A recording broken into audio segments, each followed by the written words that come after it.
Home of the Sports Bash with Mike Gill, 97.3 ESPN, WENJ, WENJ HD, Millville, Atlantic City.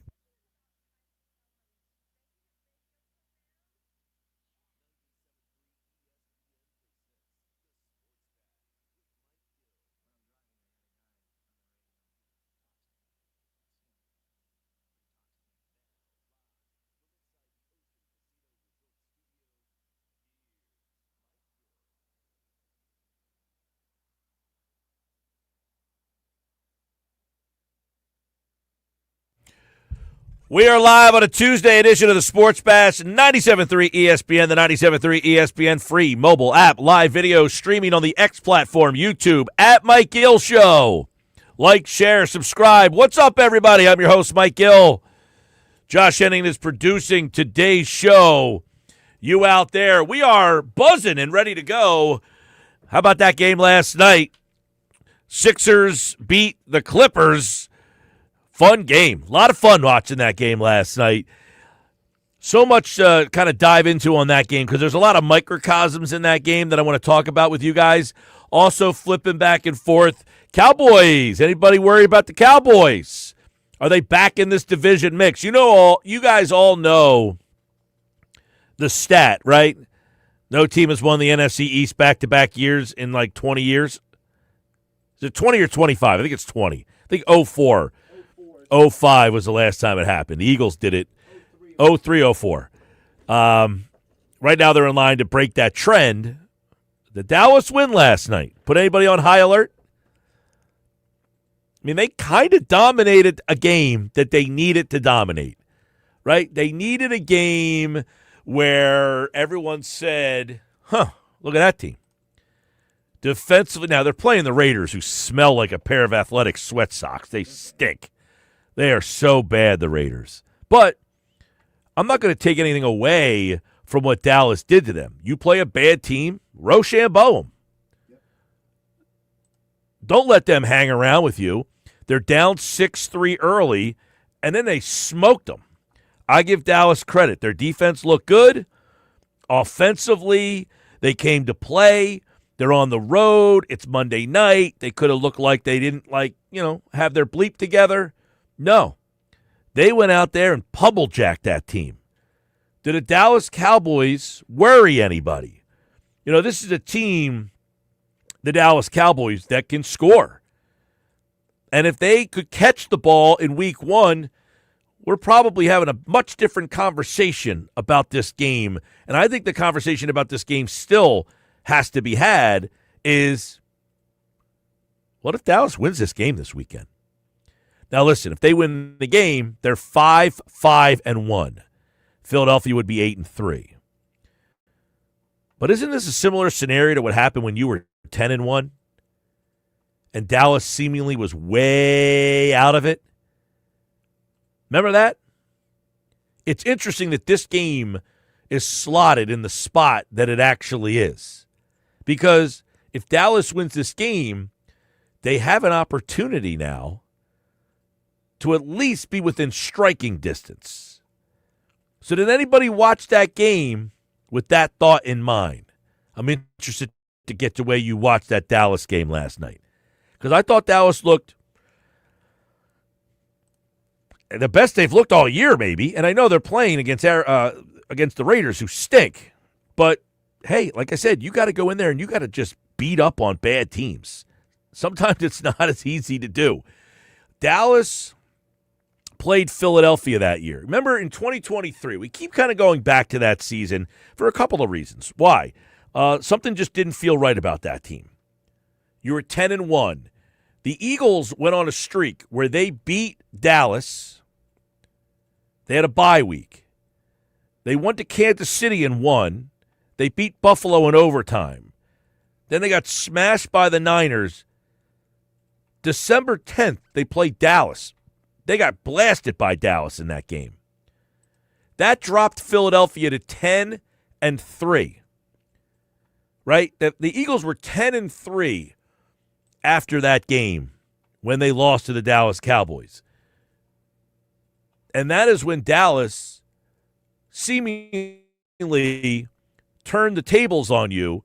They finished at 12-5, and Philadelphia was 10-7. It was a turning point in the season. And here we are again with the Cowboys playing probably their best game of the year, I would think. If you're a Cowboy fan, is that the best game they've played all season? Not probably. They don't really have very many impressive wins this year. They beat the Giants, they beat the Jets, they beat Washington, and they beat Vegas. I mean, I wouldn't say that's a bunch of world beaters there. But with that, it's probably the best they've looked all year. I mean, they got lambasted by Denver. You can't go a lot. Their defense has been upgraded. They do have a couple new faces on their defense now. And by them adding pieces to the defense, does anybody look at this game differently with their offense? Their offense is pretty good. We've been saying that all year about them. Everybody. This isn't a surprise that Dallas has a pretty good offense. They've got a lot of weapons in that offense, much like the Eagles. But guess what? They use theirs. That's the difference. They've got two receivers, Pickens and Lamb. And you know what? They use them. What a concept. We got two good receivers, and we use both of them.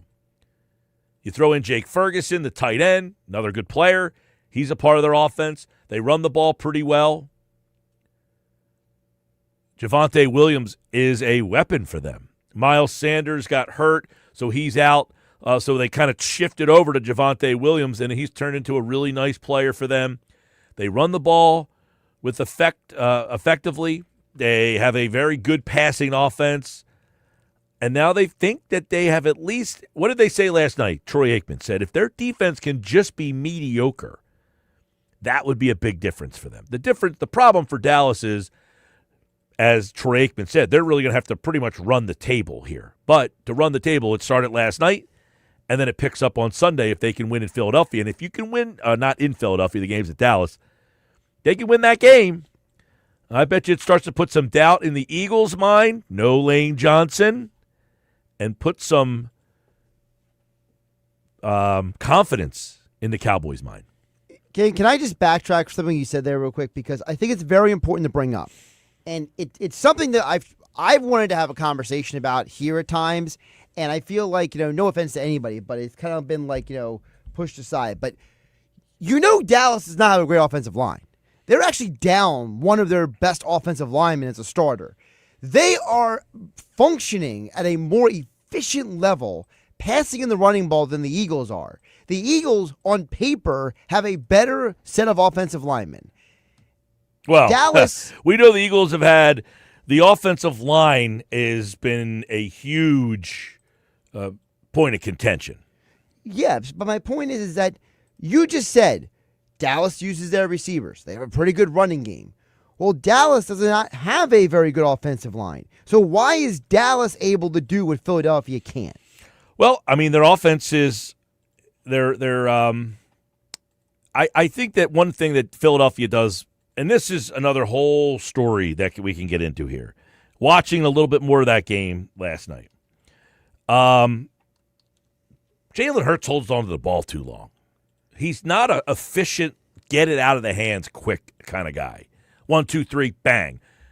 Well, they don't run a lot of under center, 3-step drop, get it out of your hands. That's not their offense. Correct. He's holding on to the ball, and guys are open. He's not letting it rip, and he's missing these guys. So now he's waiting for the perfect play a lot. But also to your point, you just said that it's not in their offense. Dak in their offense, it's 3-step out of his hand. There's too many times that Hurts got 5 and 7-step dropbacks, and then by the time he hits his back foot, nobody's open anymore. Well, I think a lot of times the play is there for him to make earlier in the progression, and he is not ripping it. And you have him back there when the guys are making their breaks. He's not an anticipatory thrower. No. He's not a guy who's going to lead the receiver open. He's a guy who's – his best throw is hitting you on the deep ball. Correct. He's not a guy who's throwing the ball as you're making your break. He's not a very good thrower with anticipation. Hurts' greatest strengths as a quarterback is throwing it deep and putting it in a spot where only you can catch it. And over the years, he's done a very good job at that. Where he has struggled is these comeback routes, these zip routes, these curl routes. Which is essentially the entirety of the Eagles' offense. Right. Hitches, curls, all that stuff. Which is hilarious because then you're not using Hurts' best abilities. It's very frustrating. It has been very frustrating watching the Eagles offense and then seeing an offense like Dallas who has two good receivers. They have two really good receivers. Comparable receivers to yours. Yeah, I mean, if you were to say, hey, let's have a draft, you want CeeDee Lamb and George Pickens or Devontae Smith and A.J. Brown. I mean, I'm not saying it's literally this, but they're almost interchangeable. If all those guys are playing at their best level, Pickens and Brown are similar guys, right? And Lamb and Smith are similar guys. Well, I mean, that's the thing, is they have two receivers. They use them much better than Philadelphia uses theirs. The running back, Javonte Williams, I really like his game. I liked him a lot in Denver. I thought it was a good pickup by Dallas, when they lost Pollard to get him. And then when Sanders went down, I think it actually helped him out because it gave him pretty much the lead role and enabled him to kind of be the guy. And he's had a really good year for them. He's a guy who can do multiple things. He catches the ball out of the backfield. He is a quick, kind of a scat back kind of runner in there. So I like the Dallas offense. I think the Dallas offense poses some problems for Philadelphia. One, now you just mentioned it. Their offensive line does have some problems up front. And that is where Philadelphia has been really winning these games is up front. They are just beating teams up front. They're causing the quarterback to have to get the ball out of the hand before they want to, all that stuff. But I'm sure if you're Dallas, you like some of the matchups that you see, especially if Adoree Jackson's matched up on somebody. And they went after him on opening night, and they had a field day on him. You go back to opening night, that was the game where everyone's like, you got to get Adoree Jackson off the field. Now, he has settled in the last couple of weeks here. But that's going to be a matchup that I think Dallas is going to want. Whoever, Lamb or Pickens against Adoree Jackson. But it's also the fact that, as we said earlier, Dak is very good at the three-step drop, boom, out of his hand. So that is maybe the way to neutralize, in theory, the Eagles' pass rush, right? Yeah. The way to get – now, listen, we got to give Jordan Davis and Jalen Carter credit because even when they're not getting to the quarterback, they're getting their hands up and knock the passes down the last 2 weeks. So I don't think it's a complete answer to stop the Cowboys and stop the Eagles' defense and vice versa. But I do think it should be said that of all the quarterbacks you have seen this year, Dak might be the best at getting the ball out of his hands quick. I've always been, hey, listen, I'm no Dak Prescott hater. His problem has been health. He has not been healthy enough over the last couple of years. And whenever he plays, they're generally pretty good. Give me a Cowboys season when he has made it through healthy and they're not very good. Now, I get it. The Raiders are not very good. They stink. However, you do what you're supposed to do against a bad team, especially on the road. I mean, Dallas has messed these games. They played Arizona and lost. So don't act like, oh, it's only, I mean, I see a text messages coming in here, 609-403-0973. Big Al from Violence says the Raiders stink. Yeah, I'm not saying the Raiders are any good, but Dallas just lost to Arizona, who stinks. You were on the road in the NFL. You see it's not an easy proposition. Philadelphia played the Giants, who stink, and got blasted. So let's not act like, well, they played the Raiders and they stink. They did what they're supposed to do. They went to Vegas and just dismantled that team. That game wasn't... To the point where they were kneeling the ball out for the final 2 minutes of the game. A lot of conspiracy theories on the over-under last night. Oh, is that what that is? Well, the Cowboys had multiple opportunities to kick field goals late in that game. They did. And chose not to, and that number was 49.5. Well, good. Maybe the Cowboys gained some conspiracy theory. 33-16, by the way, the final, 39. Depending on your book, I guess. Depending on your book, right. So they could have easily hit the over last night. But back to your point about who the Cowboys played. What I think Big Al and Violent and others might be missing in this conversation is styles make fights. And sometimes it's not about who the other team is beaten. It's about if that team can beat your team.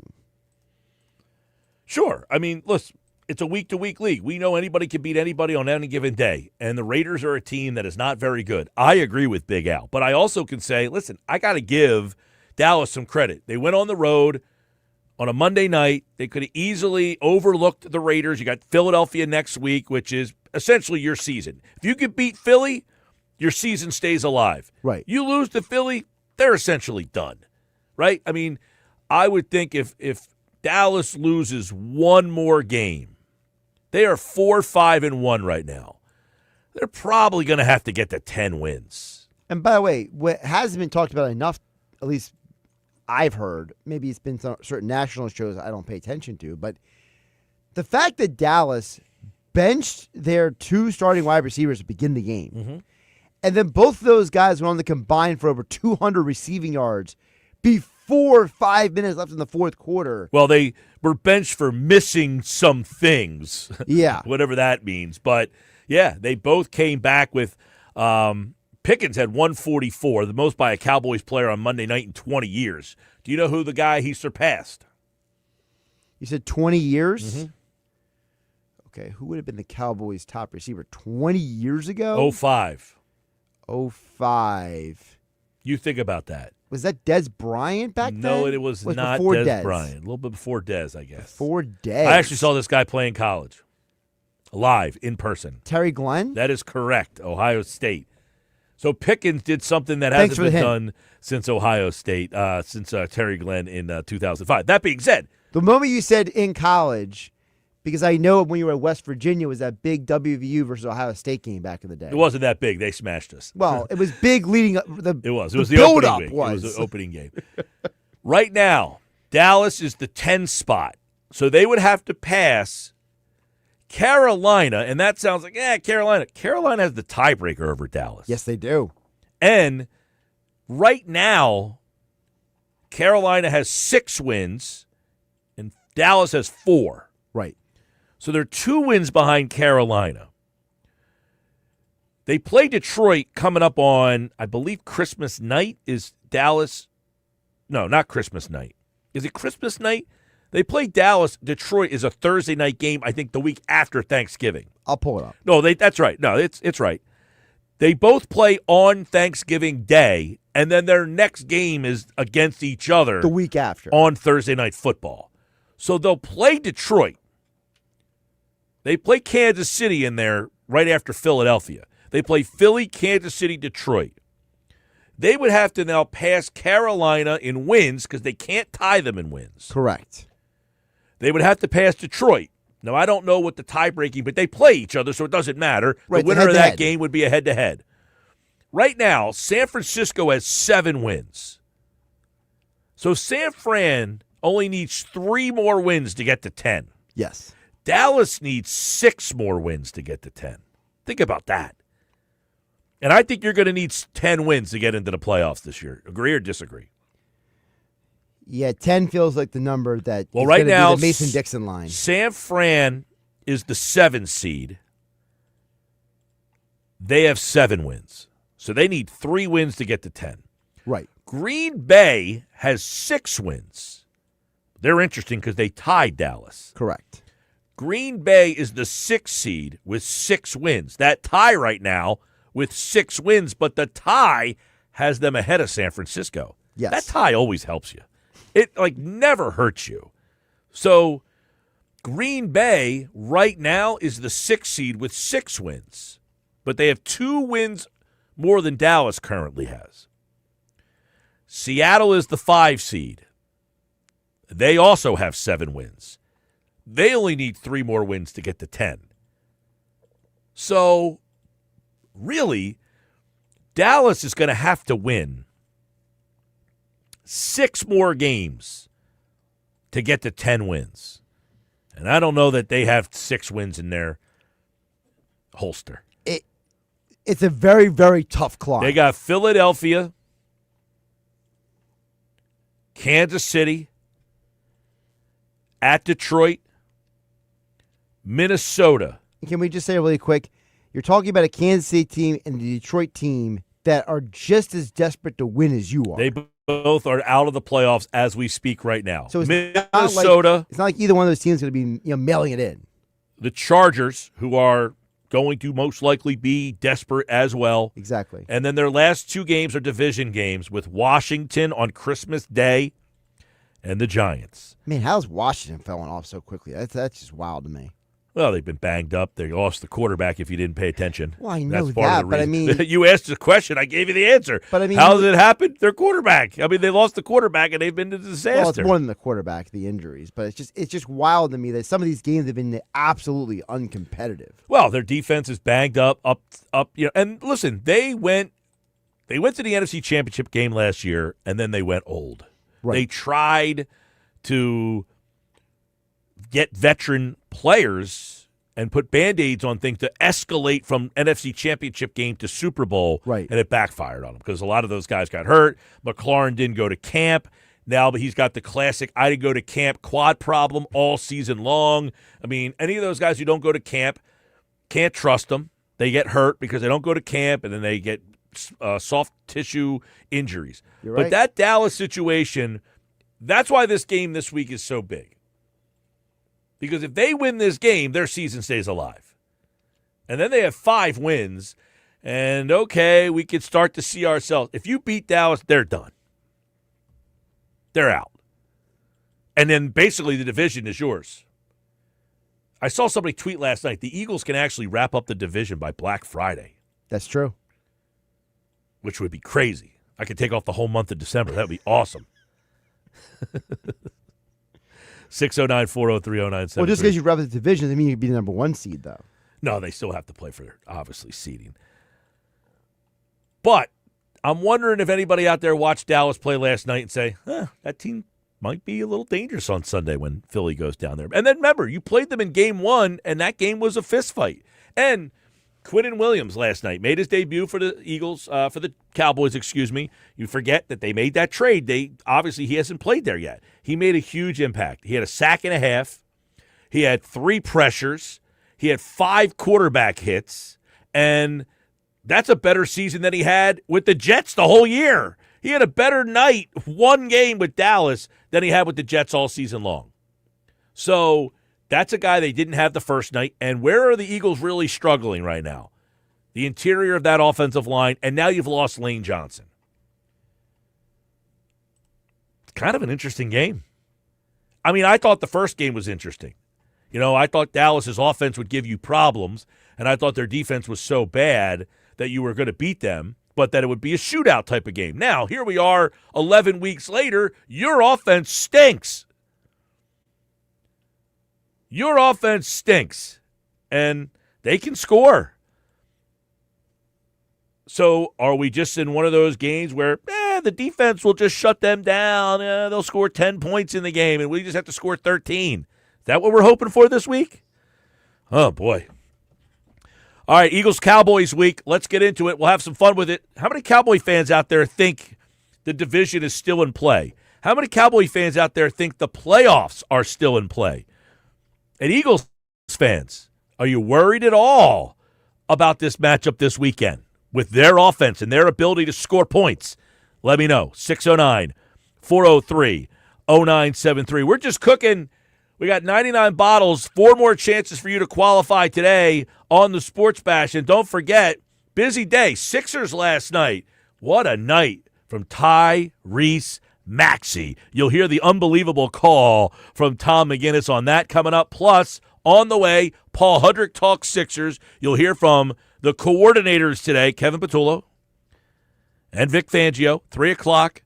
Football at 4 with Caplan. No Nuggets today. Nuggets is out 6, so we got Henning's hummus. Now, Henning says he doesn't even like hummus. Yeah, I'm not a hummus guy. Last time we went broccoli. Yeah, it's probably closer to more upbeat, at least be more accurate. But there's no enunciation with that. You don't like hummus. I like hummus. I'm not a big hummus guy. Yeah, I like a hummus. Good hummus. Casey Joyner has one thought every game. Who's in, who's out. And coming up at 2:45 today, how about some surprising Schwarber news? Wait till you hear one team that is making a play for Kyle Schwarber. Brace yourself, everybody. It's going to be a Schwarberian offseason. More Sports Bash coming up.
Since Lane Johnson came in the league, the Eagles have won 66% of their games when he plays, and they're 9 games under 500 when he doesn't. All right, 2:30 Sports Bash Live, 97.3 ESPN. You heard from Greeny there. That was on Get Up this morning. We know the record when Lane Johnson plays and when he doesn't. They are significantly better. They are not very good when he does not play. In fact, it has been a disaster when he does not play. Are we setting up for a disastrous – the offense has already been a problem. Are we setting up for an even bigger disaster? Eagles, Cowboys this Sunday. Listen to the game on 97.3 ESPN.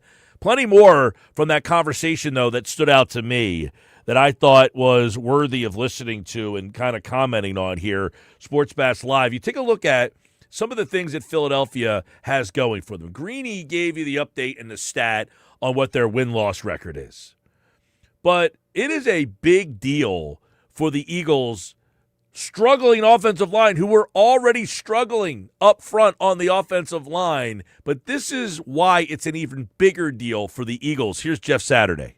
This is massive. And listen, in their run game, they'll find ways to adapt. You can kind of do those things. In the pass game, he's one of the few that I've ever seen at the right tackle position where you just put him on an island, you're like, go do you. And he just locks dudes. Go back and watch he and Hutchinson this past week. His technique is insane. And I'll say this for quarterbacks. We always talk about the left side tackle, the blind side. The reality, though, is the right tackle provides a lot of shield because stuff doesn't flash in their face as much. Now, it's funny because he talked about the run game, they'll scheme and do something. Their run blocking up front has been terrible this year. Here's the thing. He doesn't give up any sacks. None. He doesn't give up any pressures. We're talking about a guy who holds the ball too long already in Jalen Hurts. Maybe Fred Johnson doesn't give up a sack, but does he get pushed backwards and force Hurts off of his spot, and that causes problems. So that's one thing that you really have to consider. Plus, Jason McCourty added this about why having Lane Johnson will limit Hurts' ability. That is relevant to the pass game. All we've talked about is whether A.J. Brown or Devontae Smith, how is Jalen Hurts going to get these guys more involved so that they can be a prolific offense? Now you lose Lane Johnson, and you're talking about the protection part of it and things flashing in front of Jalen Hurts' face. That doesn't help me feel better about the Eagles and him finding ways to get the ball on the outside to his weapon. No, it does not. I mean, because everything to the outside takes more time, right? Everything on the outside takes time to develop. And if you have problems at the right tackle spot pushing inwards towards you, you now have to make quicker decisions, which might actually help them out, maybe getting the ball out of his hand a little faster. But as Dan Graziano added, this offense has to start getting it into form. Otherwise, we got to start having a conversation about the ceiling of this football team. No one is saying the Eagles are not a very good team. They are. The standard is, can they win the Super Bowl again? Yeah. That's it. And with this offense right now, it's hard to imagine them going on the kind of playoff run that they went on last year. Can they get it together? Sure. Do they have champions in that locker room? They absolutely could galvanize and get it together in time. It's got to look different on offense than it does right now. It's got to look different on offense. The problem is you don't want it to look different by removing Lane Johnson. That's not the difference that you're looking for here. But as Dominic Foxworth points out, and I've been saying on this show really all season long, when I look at the Eagles' problems on offense, it's this unit that's the problem. Their most important and best player on that team last year was the offensive line. Yeah. That was the most impactful thing. And that has not been the same all year long. They lost some players. There have been injuries. And that, as good as Saquon was, the reason why they were dominant was because that offensive line was incredible. You take away their best asset on offense, and it's not going to look the same. They haven't figured out how to have life after having a completely overpowering offensive line. And now the offensive line gets a little worse. You lose that one-man biker gang that is Lane Johnson playing at the right tackle, and it makes it a lot tougher. I just can see the one-man gang. You remember him in WWE back in the 80s? I do remember. He was also famously Hakeem, the one-man dream. One-man dream. Yeah, he was a one-man gang. But yes, Lane Johnson is kind of a one-man gang type of figure as the offensive right tackle. He just doesn't give up anything. You hear everybody talking about the offensive line here. However, the Eagles have figured out ways to find ways to win, and that's something they should be given credit for. We look at their record, but then when you dive into who the teams are, that they've already beat the Rams. All of them. Who Jeff just said is his favorite team in the NFC right now. Exactly. And I know the way they won that game, the block, I get it. But they found a way to win against very good football team. So, yes, the way they're doing it is not sustainable to a certain extent. But you also could argue if they continue to sustain and dominate the way they're doing it on defense, they don't have to. And that's true. If they sustain the way they're dominating on defense, but at some point you can't win 16-6 every week. You're not giving up 6 points every single week. You're not giving up 7 points like you did against Green Bay and 6 points. Now, those two teams have really good offenses. Maybe you just dominate the rest of the way and teams don't score more than 10 points. I've never seen that happen before. Are we talking about historically the greatest defense of all time? Probably not. No, but again, you are correct, though. Yes, historically we have seen it happen before. But even the 2000 Ravens and the Buccaneers back in the day and all those teams with great the Broncos, what was it, 10 years ago, with Peyton Manning's noodle arm, like they were winning games, but they weren't winning 10-7. They were winning something more like 18-10 kind of thing. Yeah, and I think you can win a lot of games like that. But can you win a lot of big games like that? Right. Tony's watching on YouTube. He says, Mike, Dallas stinks. You know it. Nobody fears that team. Dak hasn't won a big game in his NFL career. They get Rochambeau. Defense may score 14. We just shut down Detroit. Dallas is no juggernaut. I will say this, Tony. Appreciate you watching.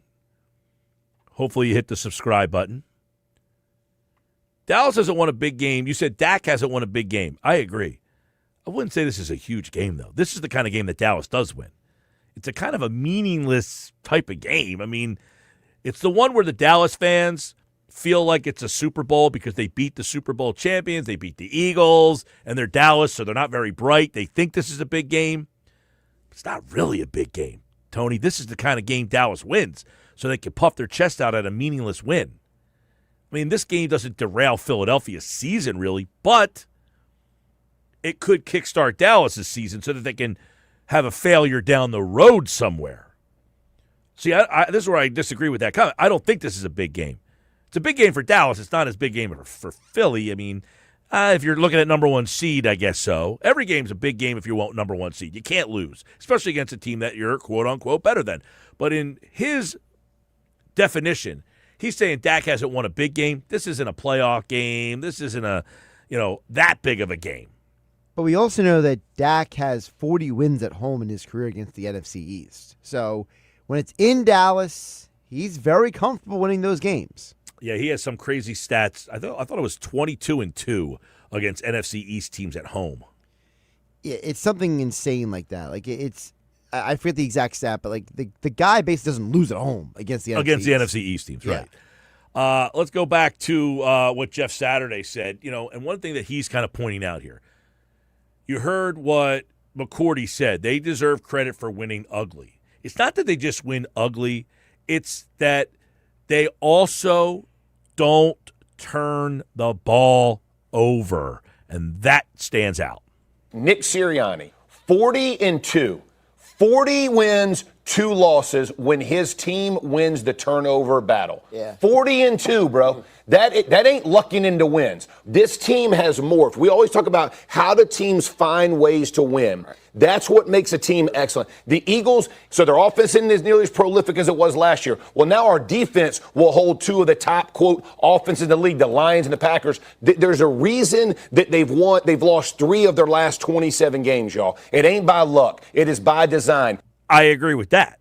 This is why I've never really been a big Sirianni detractor. He wins. He finds ways to win. He keeps everything together. He keeps that locker room together. Do we think that locker room is still intact? There were some cracks reports yesterday. We'll have some updates on that coming up a little bit later on because Derek Gunn did drop his latest podcast on the Inside the Birds platform. We'll have that coming up a little bit later. But Dan Graziano talks a little bit about what happened in 2023. Last year, we were having these similar conversations about the Eagles, and they got it together. They went on a Super Bowl run. They won the whole thing. But the year before, we were having these same conversations when they're sitting there at 10-1 and things didn't look right with the offense and stuff was bubbling up behind the scenes, and then they fell apart.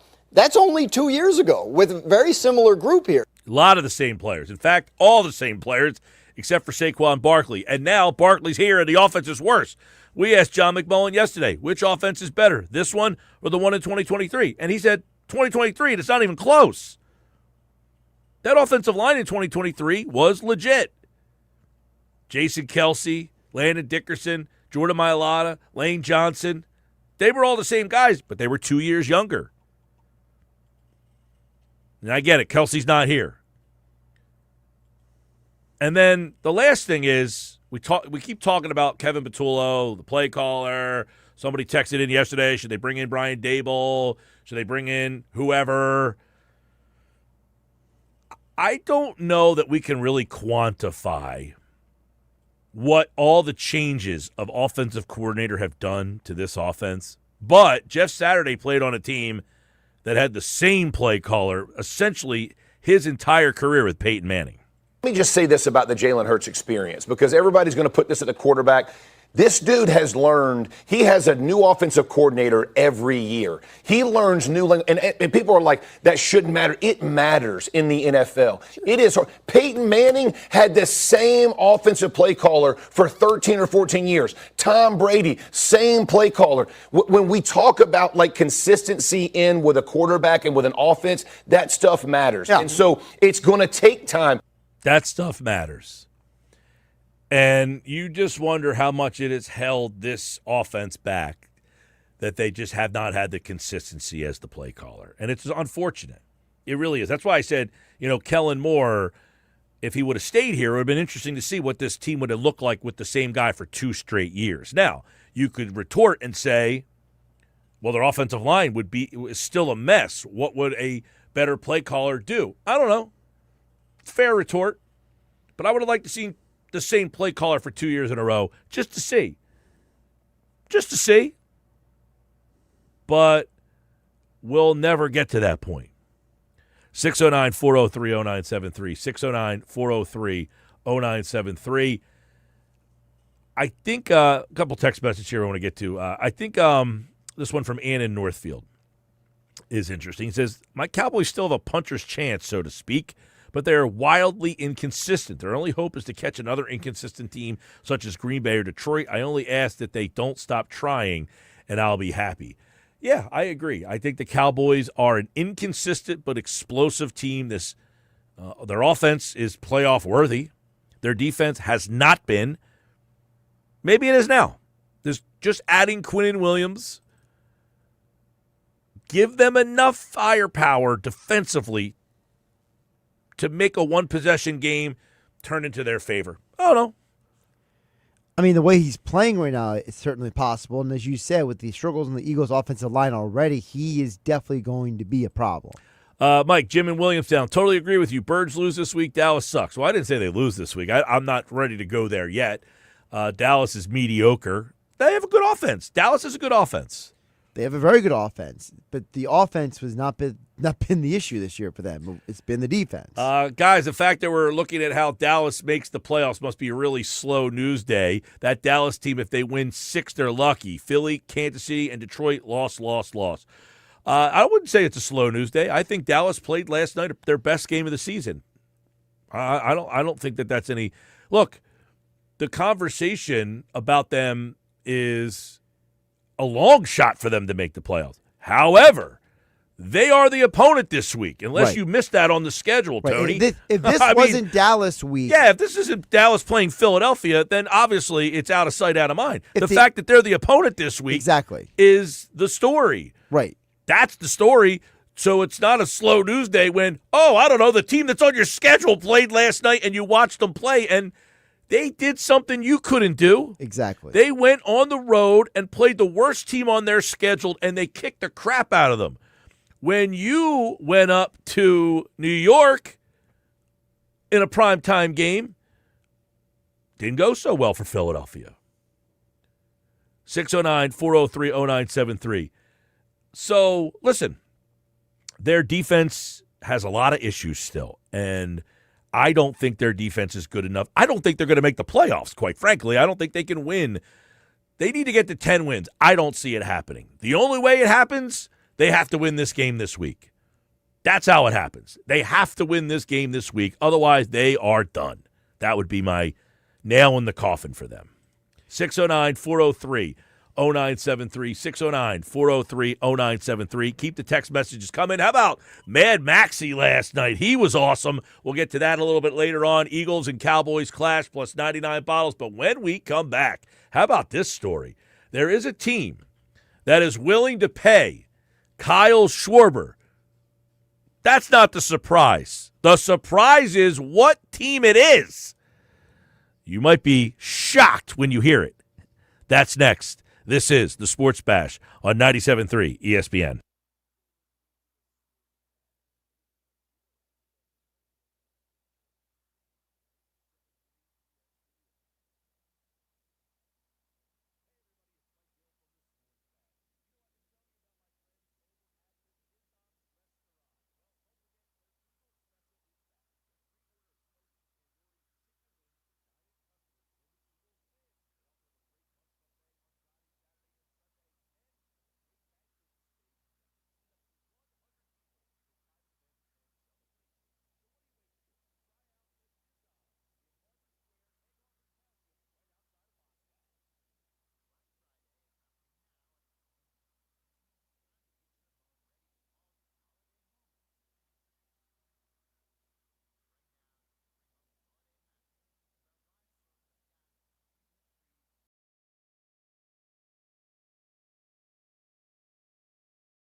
All right, 252 Sports Bash Live, 97.3 ESPN. I'm Mike Gill. What's up, everybody?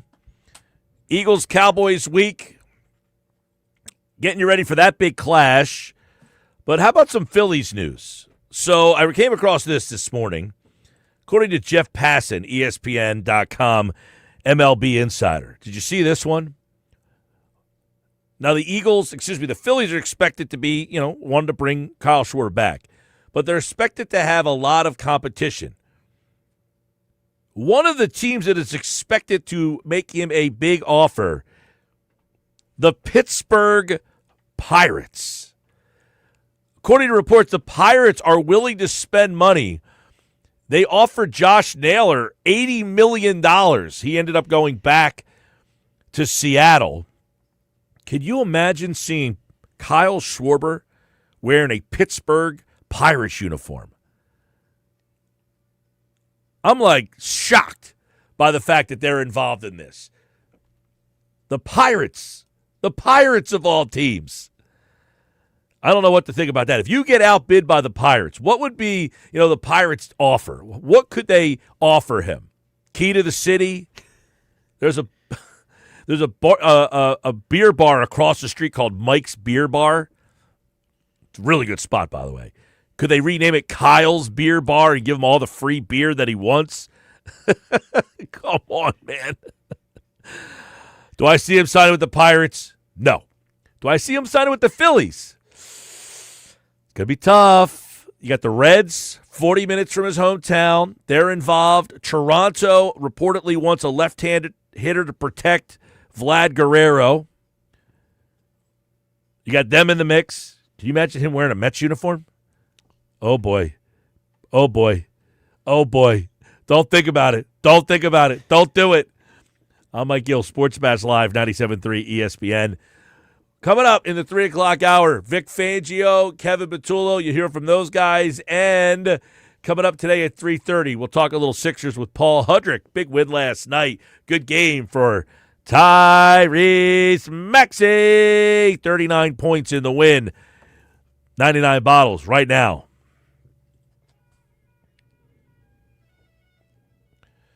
There's your 99 bottles cue to call right now, 609-573-3776, 609-573-3776. Caller number 7, lucky number 7, you're in for this year's 99 bottles party. It's a week from tomorrow at Maynard's in Margate. The world-famous Maynard's in Margate, 9306 Amherst Avenue, is the host of this year's 99 bottles party. 99 bottles, 99 qualifiers, 99 winners. This year's tickets include club box seats to see the Eagles Commanders this year at Lincoln Financial Field. We'll have Sixers tickets, Flyers tickets, concert tickets to see Jack Johnson, Journey at Boardwalk Hall, OAR, and more, plus tickets to see comedian Bert Kreischer on the table. Caller 7, good luck.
All right, 3 o'clock, Sports Bash Live, 97.3 ESPN. I'm Mike Gill. We got a lot of text messages on the text board, 609-403-0973. Mark and Irma, how much impact has the tush push had on the O-line? Yeah, I think that's a fair question, Mark. I think that's definitely something that has impacted the health of this team up front over the years. All those tush pushes, if you will. I think that's a good question. I don't know the exact answer, but I think it factors in. 4 years of breaking them all down. Yeah, postseason games, they run them a lot. Mike Joe from Summers Point. 2 weeks ago, everyone talked about how the Green Bay offense was clicking on all cylinders coming against the Eagles. You saw what happened last Sunday. I wasn't. Joe, if you listened to me, I told you the Green Bay offense was pedestrian. Not a big fan. But, yes, a lot of people were talking about that. They said Detroit had one of the best offenses in the NFL. You saw what happened. Dallas might have a great offense, but we have a better defense. I agree with all that, Joe. I will say this. Dallas is indoors, no wind. I think the wind played a big factor in why Detroit – and that doesn't mean that Philadelphia doesn't have a good defense. I do think the defense was helped by the fact that it was very, very windy outside. 609-403-0973. A couple more. We'll get to Vic Fangio's presser here in just a couple of moments, him talking about the Eagle defense and how great they've been. Phil and Brigantine. Mike, of course, any Eagle fan should be worried about playing Dallas at home. Eagles typically have a very tough time playing there. The Raiders stink, but Dallas did look very good on both offense and defense. 4 sacks on defense. Pickens and Lamb are in the same class as St. Brown and Williams, so the D needs another great week. Bring the heat. In my estimation, my opinion, says Phil and Brigantine, this is a Sirianni CEO week. Get the boys ready to play. 609-403-0973. Yeah, let's think about that real quick. You got 2 really, really good receivers. You got another week where they are good at getting those guys the ball. All right, let's see what Vic Fangio has in store for Dallas. He talks about what he's done about making some adjustments after that Giant game. He also talked a little bit about those 4th down stops and what went into those and the execution and the calls, and Nakobe Dean coming back and how he's rotating that linebacker position. You'll hear that and more right now with Eagles defensive coordinator Vic Fangio here on the Sports Bash. Vic, after that loss to the Giants, the last 4 games, you've held all 4 of your opponents to under 4 yards per carry on the ground. What's been the difference the last 4 games, and then how much has Nakobe factored into that? Well, I think as a unit, we're just playing it better. Obviously, Nakobe helps. Last 2 weeks, Phillips helps. I think Jalen Carter has really kicked up his game here lately. So it's a combination of a bunch of things. How much of that has to do with his conditioning from what you've seen with Jalen? That has something to do with it. Plus, I think he was nursing that hit a shoulder, and then the thing that kept him out of the Giants game. I think it's conditioning improving and health improving. Nick talked yesterday about how Tom Rathman was the guy in protecting the football for him that really changed things. Is there anybody? How important are takeaways to you, and is there anybody who really influenced you in that regard, teaching it and preaching it? Yeah, I worked with Tom, too. Yeah. Coached against Tom. But it was, as far as taking the ball away, I think he was. Yeah, I mean, you get it from everybody. I've always had, everywhere I've been the last, at least 20 years, a coach that would lead that charge defensively. And Bobby does that here. Yeah, it's important. Any little tidbit you can get from anybody, tape study, a person, anything helps. What goes into those 4th down stops as far as your calls and the execution? Yeah. First off, it was just overall good play by the guys. They executed the calls correctly with good energy and physicalness that you need to stop. The couple runs that were run there, and then get tight in coverage. I think it's just good execution, and our guys believe that they can stop a short yardage play. A couple of the defensive linemen said that you had implemented a tip drill last week leading into that game. What were you seeing on film? What did you pick up on? Why was that implemented? Yeah, I didn't implement it. Clint did. Okay. Yeah, he just had some batted balls, and we thought we could get some. How many, is that a more pronounced tidbit that works out in the game, and how many of those do you typically carry into a week? What's that? Scouting points that end up becoming factors in a game like that.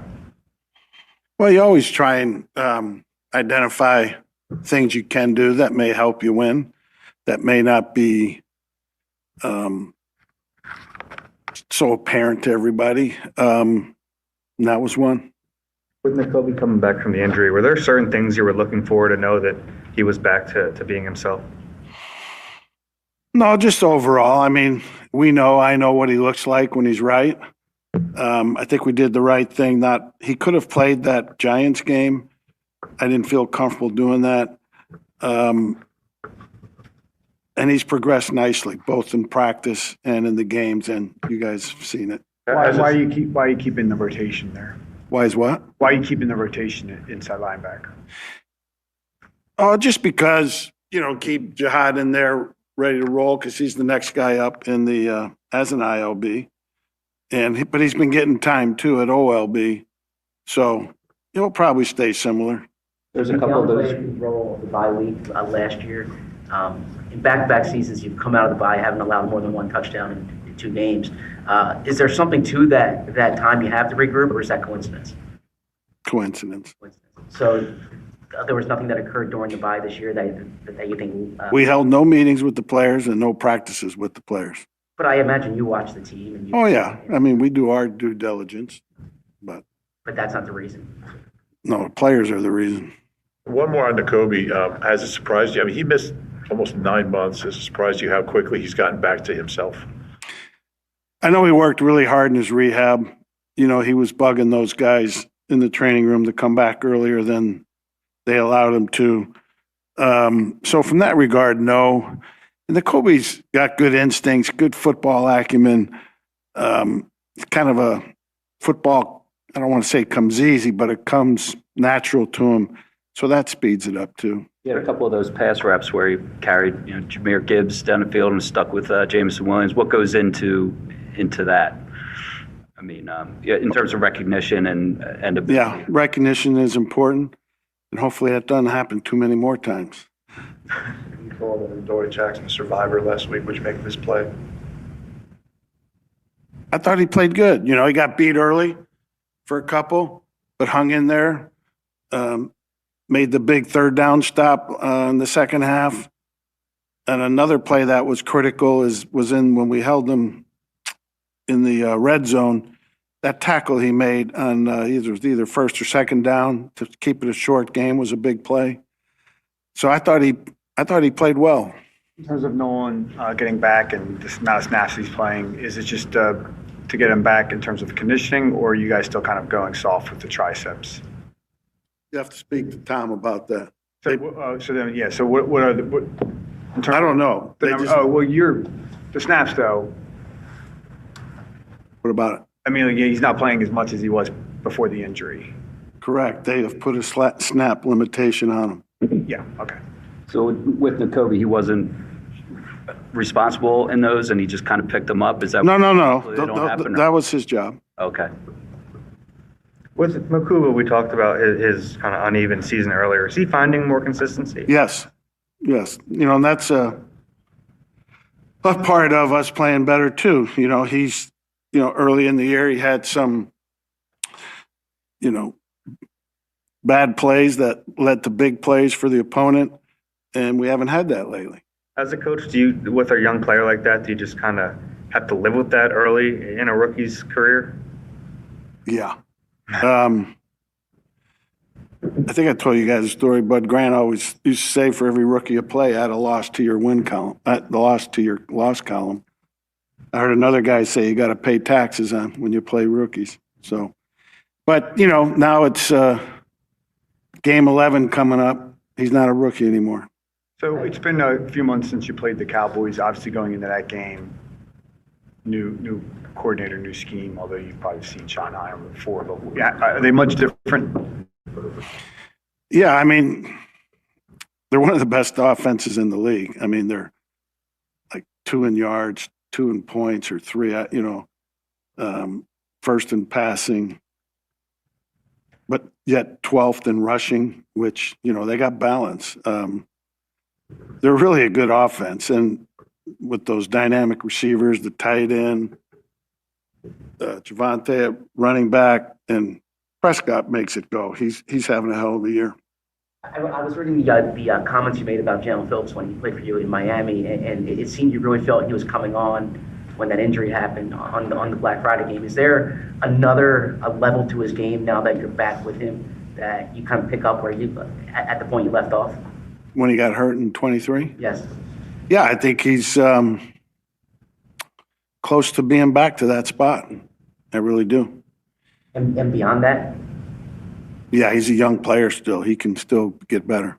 The decision to leave the defense out against the fake punt the other night, I guess, how do you guys handle that on the sideline? Is it a Michael Clay decision? Is it Nick? Is it you? And I guess who makes the call in that situation? Yeah, Michael makes the call, but it's common that, if we have any inkling that a fake could be coming, we play defense day. Couple more. Package getting Michael Carter on the field. What's behind that for those 4th downs?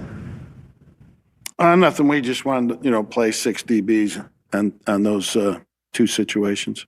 Is he deep enough now into the playbook that if you need to be in those situations more, you feel good with him out there? Mm-hmm. I do. There's the always curmudgeon-y Vic Fangio, but entertaining at the same time. He did talk a little bit about the rotation at middle linebacker, inside linebacker. He said Jahad Campbell is there, with Nakobe Dean playing so well, that Dean has really helped, on the run game. He said, I know he worked really hard in his rehab. He was bugging these guys in the training room to get out there. He's got good instincts, good football acumen, and we'll see what ends up happening because Nakobe Dean, I think, has been one of the biggest surprises coming back here. The fact that Nakobe Dean has been as good as he is or has been is unbelievable. I had low expectations for Nakobe coming back. That was a major injury that he sustained, and the fact that he has come back from that injury, I think, is unbelievable. All right, let's go to the Eagles' offensive coordinator. Here is Kevin Patullo. They play a lot of press man coming in, and did they do what you expected, or did you think that they would do what a lot of teams have done and kind of give you unscouted looks? They mixed it up a little. I mean, I think they still stuck to their core a little bit. They tried to do a few things to just kind of keep us off balance, but for the most part, they kind of stuck with what their plan was going in. Do you feel like you kind of countered what they do in terms of man defense well enough in terms of having man beating routes, pick routes, that kind of stuff? I think when you look at it, obviously when we reflect back on the game, there's always things you want to try to see if you can do more of and exploit after you play them. And that's kind of the process we went through yesterday as the staff and with the players. But in the moment, just trying to get a feel for what they're doing and how it's coming about, when it's happening, certain coverages. You always look back and say, okay, the next time if we play them again, what are we going to do? So that's kind of what we went through the other day. Looking at the last 2 games, is there any one thing in particular that is most frustrating that you guys haven't been able to do or that you really need to fix? I think like everything, when you look at the situations we have sometimes, when we're on track, we do a pretty good job. And if we get off track a little bit, whether it's a negative play or a penalty, that puts us kind of in a hole. We've had some trouble with that. So, it starts with us as a staff to make sure we're in a good play and we're executing at a high level and we're all detailed up. And then if something happens like a penalty, sometimes those happen. We got to be able to overcome that. So that's kind of been the thing a little bit because we've had opportunities. We just haven't, made the most of them at times. We know we're capable of. I know the guys are excited about it, and then, they feel like we're moving in the right direction. We just got to continue to push through that and explode when we need to. After review, what are your takeaways of Jalen's performance? I thought Jalen played well. I mean, it was a difficult kind of game. It was a different kind of game the way it kind of played out. He took care of the ball, and that's a major priority for us, obviously. But he did a good job, and the game kind of went the way it went. The field position was kind of different at times. There was we had two red zone opportunities. I know the one, the short field, we came with a field goal. We needed to do a better job there. And then the other one, we were down in the red zone. We had a negative play and something else, and we kind of got out of it. Then we had to get back in the red zone and kick the field goal. So those two drives right there, if you come away with touchdowns, it feels completely different, the whole entire outlook, in the game for the offense. So he did a pretty good job. We saw quite a few negative plays. How do you balance some of those play calls that might lend themselves to negative plays versus knowing that if you hit them, they'll be big gainers? Yeah, that's always the gamble a little bit. If you're trying to do something and it doesn't work out, that could happen. When you reflect back on the game, you just got to see what was it.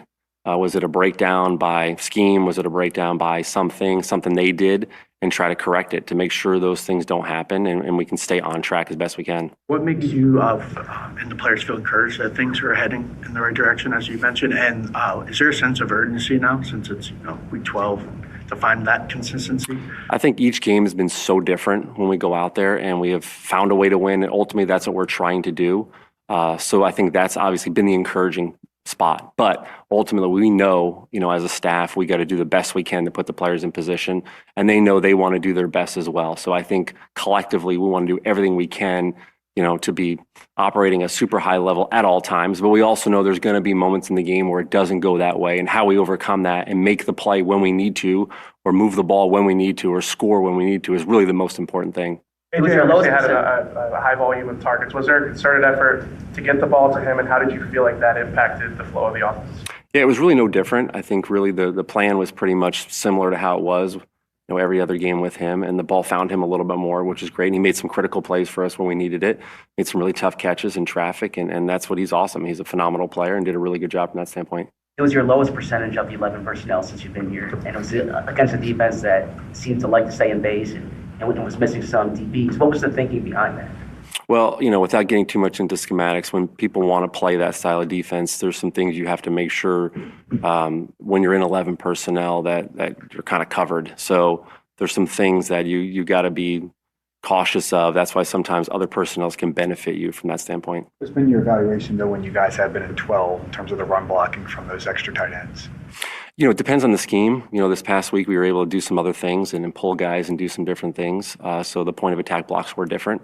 And I think just keeping those guys on the move and continue to find new ways to put them in position to block, supplement it with the linemen when we can do, and keep things off balance with play actions. That's kind of what we got to continue to do and just mix it up for them. Seems like every week you've had a different offensive lineman leaving the game. Mm-hmm. How much has that impacted the lack of consistency throughout the season on offense?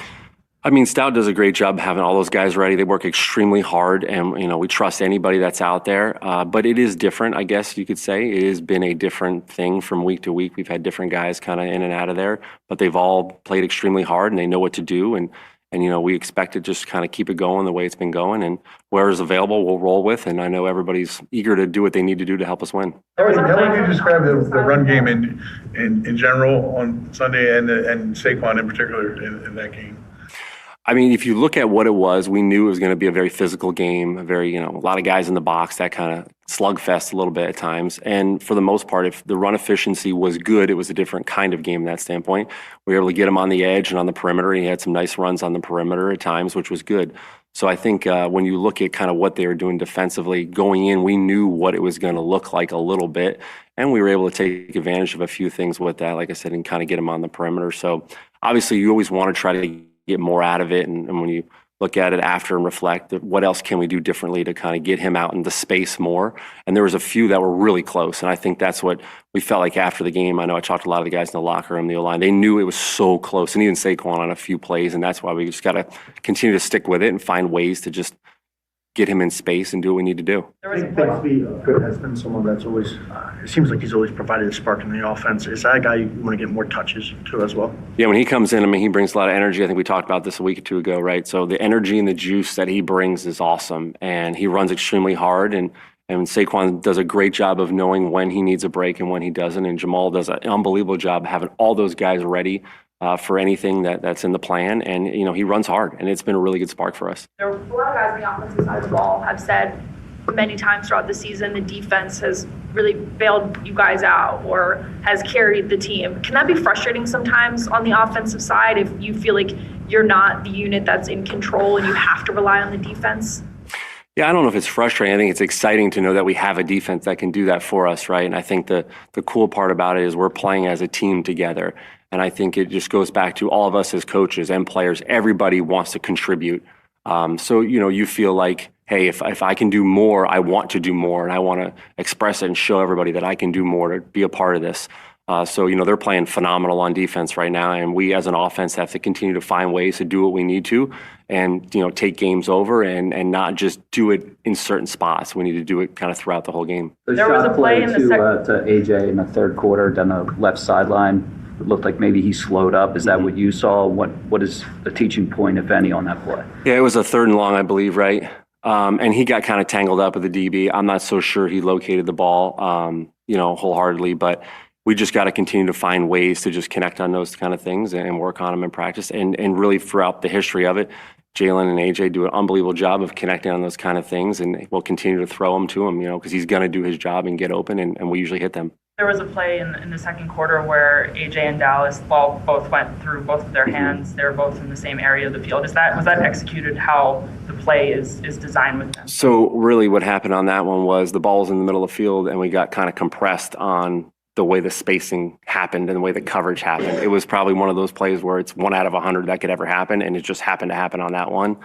And it's unfortunate because we had an opportunity to make a huge play on that play. So, I'm sorry. The players have talked about the self-inflicted wounds kind of hurting you guys. As a coach, how do you coach out self-inflicted wounds? What's your strategy there, and what have you found in your career helps kind of fix those mistakes? So I think really even going back to throughout the season and yesterday, that's something we immediately talk about as a whole unit in here as an offense and show them and talk about them and why drives are stalling out. We went through each drive and kind of showed all those self-inflicted things, but it's all of us too, right? It's the coaches, the players. We all have to be on the same page, whether it's a penalty, whether it's an assignment issue, whether it's a detail issue. We know they can't happen, and we know that's what's really getting us right now. So we got to continue to work on those together and really just understand that's where we got to stop those things. We saw a couple of successful draw plays out of Jalen, but overall the run numbers for him have been down. And you said, I feel like I've been beating this drum, but you said earlier this year that we'll see more of it. Can you give us the thinking about why it just hasn't been as much? Are you guys just saving him, or is this something that you don't think that he does as well as he did in the past? No, I think he still does a great job. I mean, he's made really good plays for us with his legs when we need him, especially in the last couple of games.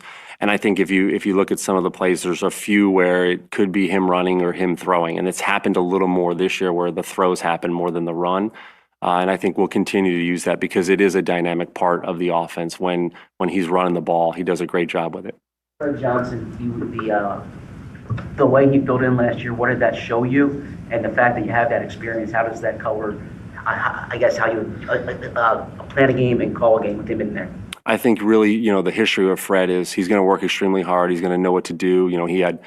He's playing tight end for us, and all of a sudden he's got to play tackle. So there's a lot of confidence in that. I mean, he's a really good player, extremely big person and personality, fun to be around, and he cares. So it's cool to see a guy like that get an opportunity. And like you said, the history of knowing he did it last year and he's done it before, and if he's got to do it again, we know he's going to give it all he has, and he did a really good job Sunday night. All right, there's Kevin Patullo, the Eagles offensive coordinator, giving you the lowdown on the Eagle offense. How about the play? He got asked about A.J. Brown. He said, we got to connect on more of those. He thought that they maybe got tangled up. Didn't really offer much more into that play. He did admit that Jalen, in terms of running the ball, that it's happened a little bit more this year, but he says he throws more than he runs. He says he wants to see that continue to be a dynamic part of the offense when he's running the ball. He does a great job with it. Will we see more QB design stuff? Maybe down the stretch, maybe more in the playoffs. When we come back, big night last night for Tyrese Maxey, 39 points. He's gone over 35 5 times this year already. He only did it 7 times all year last year. Plus, Paul George returned last night. What were the reviews? Paul Hudrick from Liberty Ballers joins me next.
All right, 3:31, Sixers taking on the Clippers last night. You heard the game right here on 97.3 ESPN.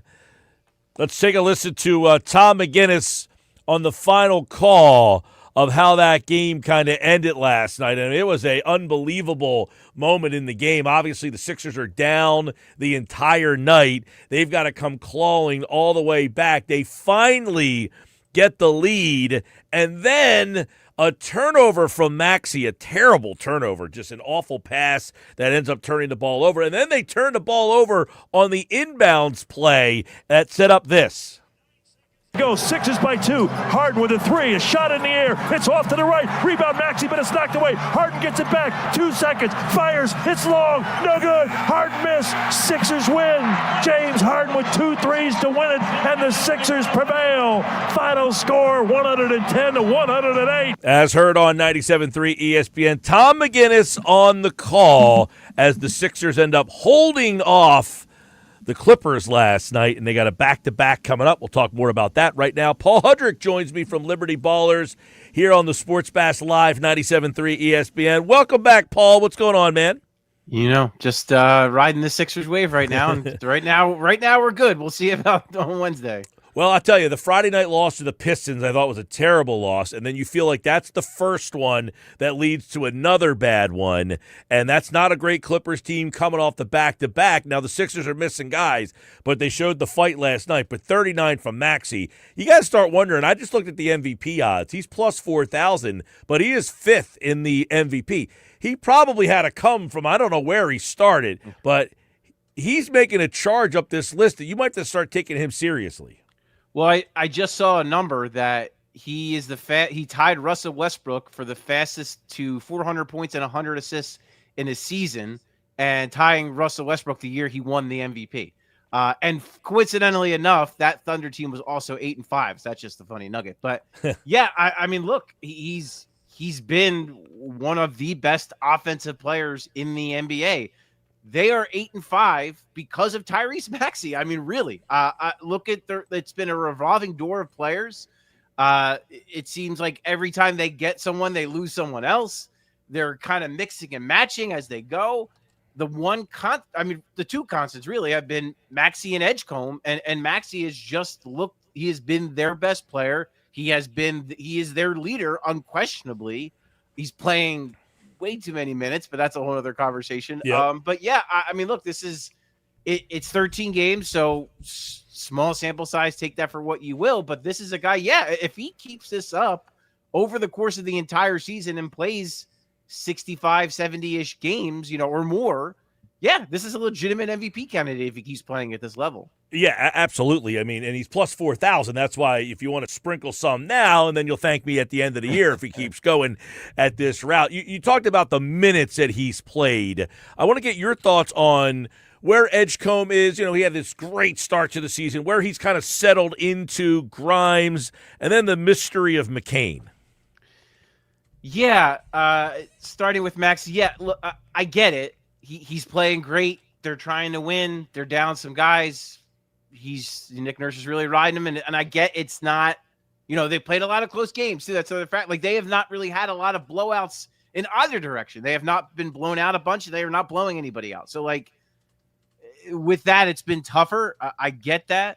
And as you go with Edgecombe, it's still too much to me too with Edgecombe. I would say, I do think he's still been really effective. I think where it showed, like last night was such a quietly excellent game for him. I think he finishes like 16, 6 and 6 or something like that. Like, subtle, but really good. Had, big rebounds, a couple big plays he made on defense, a couple big plays, pushing the ball in transition, hit a big 3 last night again. Just, he is a guy who seems built for this moment. He is 20 years old. And as Tyrese Maxey said last night, they are putting a lot on this guy's plate. So for him to still be productive, it's really impressive. I think Quentin Grimes is kind of perfect in his role. I love him as this sixth man who also, can close games for you when he's effective like he was last night. I thought he was sensational last night. I thought that might have been his best two-way game as a Sixer. He was great against Harden, and it also came up with timely buckets. The McCain thing, I have to be honest, I don't get it.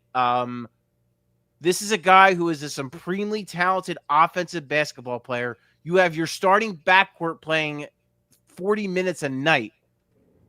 Jared McCain needs to play more than 5 minutes. I'm sorry. Like, he's not – if you keep doing this way with Jared McCain, when is he going to get into a flow? When is he going to find that rhythm to look like the player he did last year if you're going to play him 5 minutes in the first half and then not go back to him? So the other three guys, you know, I think Maxey and Edgecombe are playing a little too much. I think Grimes is about right. And I just think at some point you just have to unleash McCain and let him play. Yeah, I mean, I called the game Saturday night in Delaware, and he looked like McCain. I mean, driving into the paint, then the little fadeaway jumper, little reverse spin on the baseline. You know, he was making McCain shots, little off-balance stuff where he's kind of getting deep into the paint and then backing up. I thought, and Nurse was there, so I'm thinking, he's seeing that he's, you know, got his little spring back. That was the best I've seen. I did watch the Delaware game Thursday night. I didn't call that game, but I did watch it. He still looked like he was not quite himself, but Saturday he looked a lot like, okay, I have my legs underneath me a little bit. I was a little surprised there as well, but I think he's a big key to get him back in. He was a tremendous asset for them last year. That being said, they lose Oubre. George steps in last night. What did you think of him? Because a lot of people feel like, and I was one of them at the beginning of the season, I was like, I don't really need to see Paul George. Now I've kind of changed as I've seen the team play. They lack a Paul George. I'm interested to see what happens when Oubre is back with George, but what did you think about what George brought to them last night? Yeah, the good thing is, to me, like the best part about his debut is that he looked physically good. Like he didn't look like he didn't look slow. He looked fluid. Like, and he said after the game, like, I felt good. I trusted my body. Like there was no trepidation there at all. The shots didn't fall, but he was aggressive in looking for the shots, which I thought was a positive because, again, that's a sign of a guy who's feeling good, who is trusting his body. So, you know, I think the misses are just a rhythm and rust thing where, you know, he does obviously nails the first shot and you're like, oh, okay. But then kind of comes back down to earth. But I thought, you know, defensively, he was good. He was really good last year defensively. I don't think people realize that he was very good defensively last season. 7 rebounds as well, which is huge for this team. All we talk about with this team is how bad of a rebounding team they are. Well, Paul George got you 7 rebounds in 21 minutes. That's pretty good. You'll take that any night of the week. And to your point, Mike, with Oubre out, you especially need George right now because as much as, I really like Justin Edwards. He looks like he's finding himself a little bit. Struggled last night with his shot, but he looks like he's getting his confidence back after a couple decent games. But you need a wing that can make an impact. And then, when Oubre and George are together, I think that's going to make this team's defense, which has been better over the last stretch here. I think it's going to take this defense to another level. Well, the big thing, Paul Hudrick, Liberty Ballers, is with us.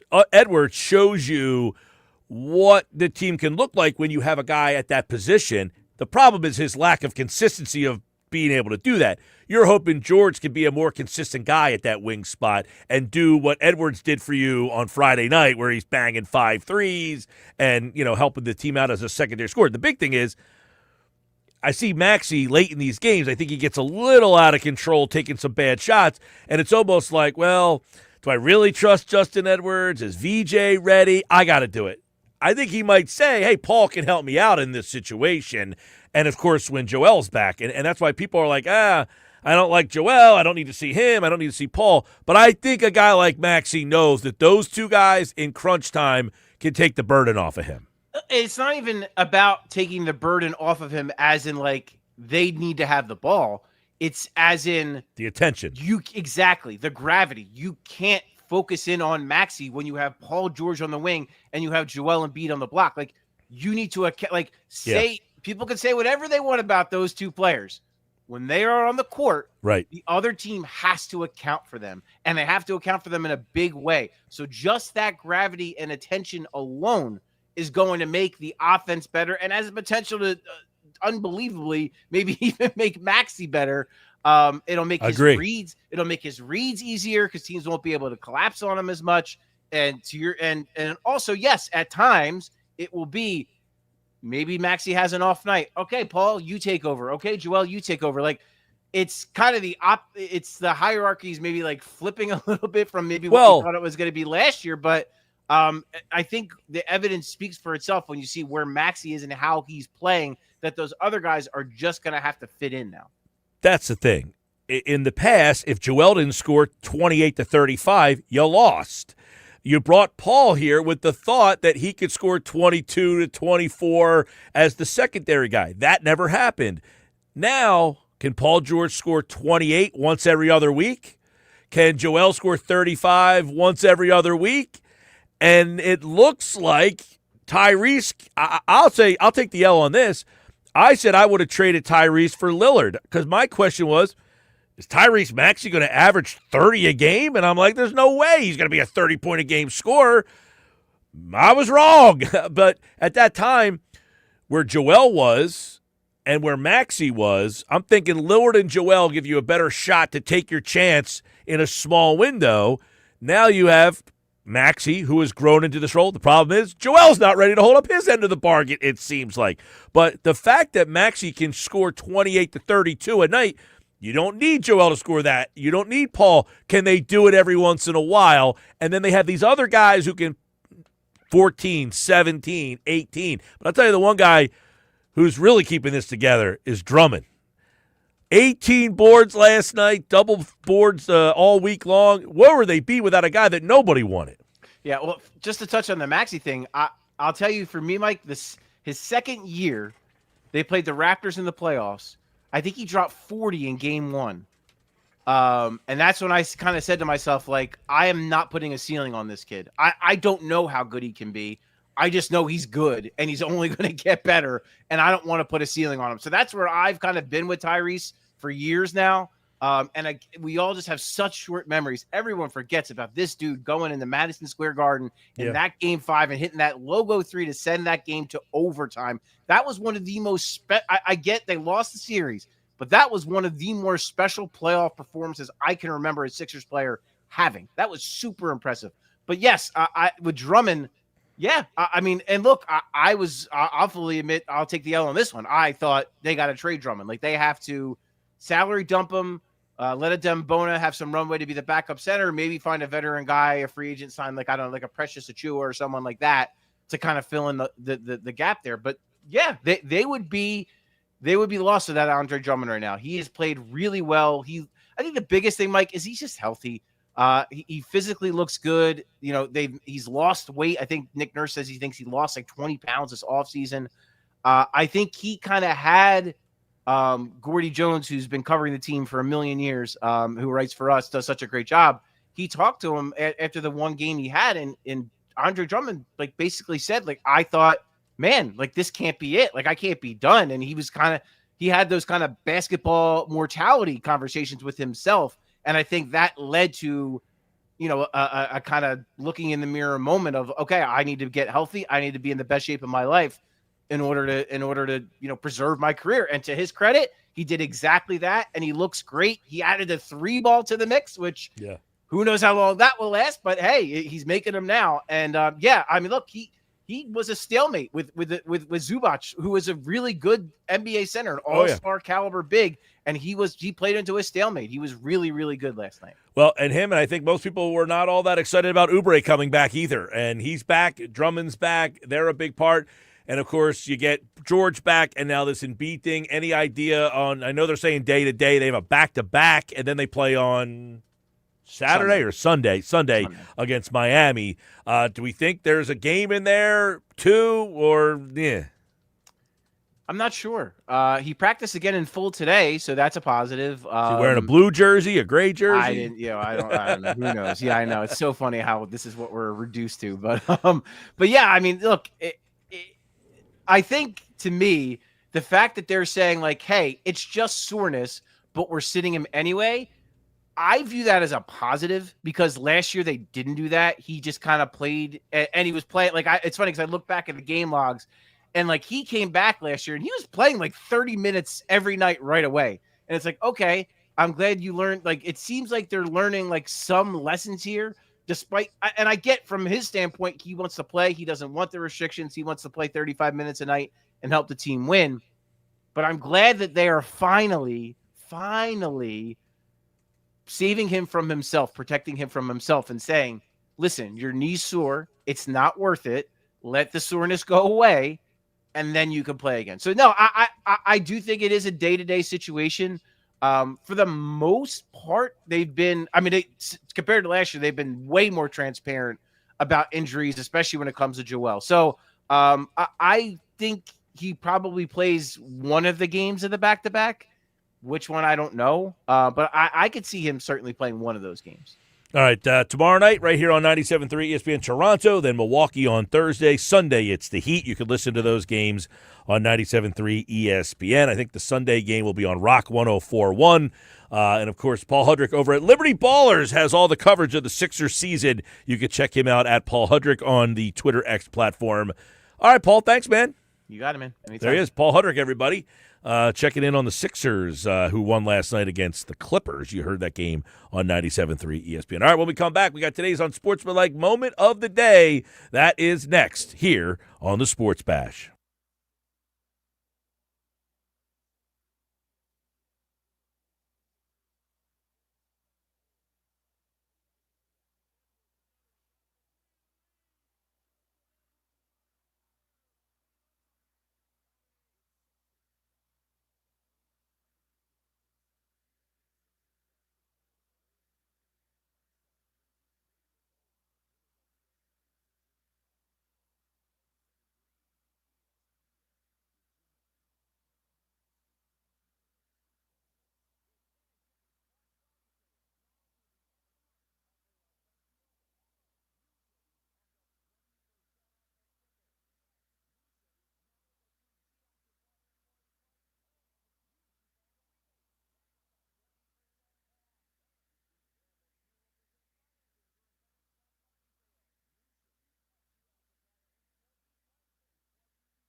I understand what the vision is now. I see the football philosophy that they're going to try to attack this thing with.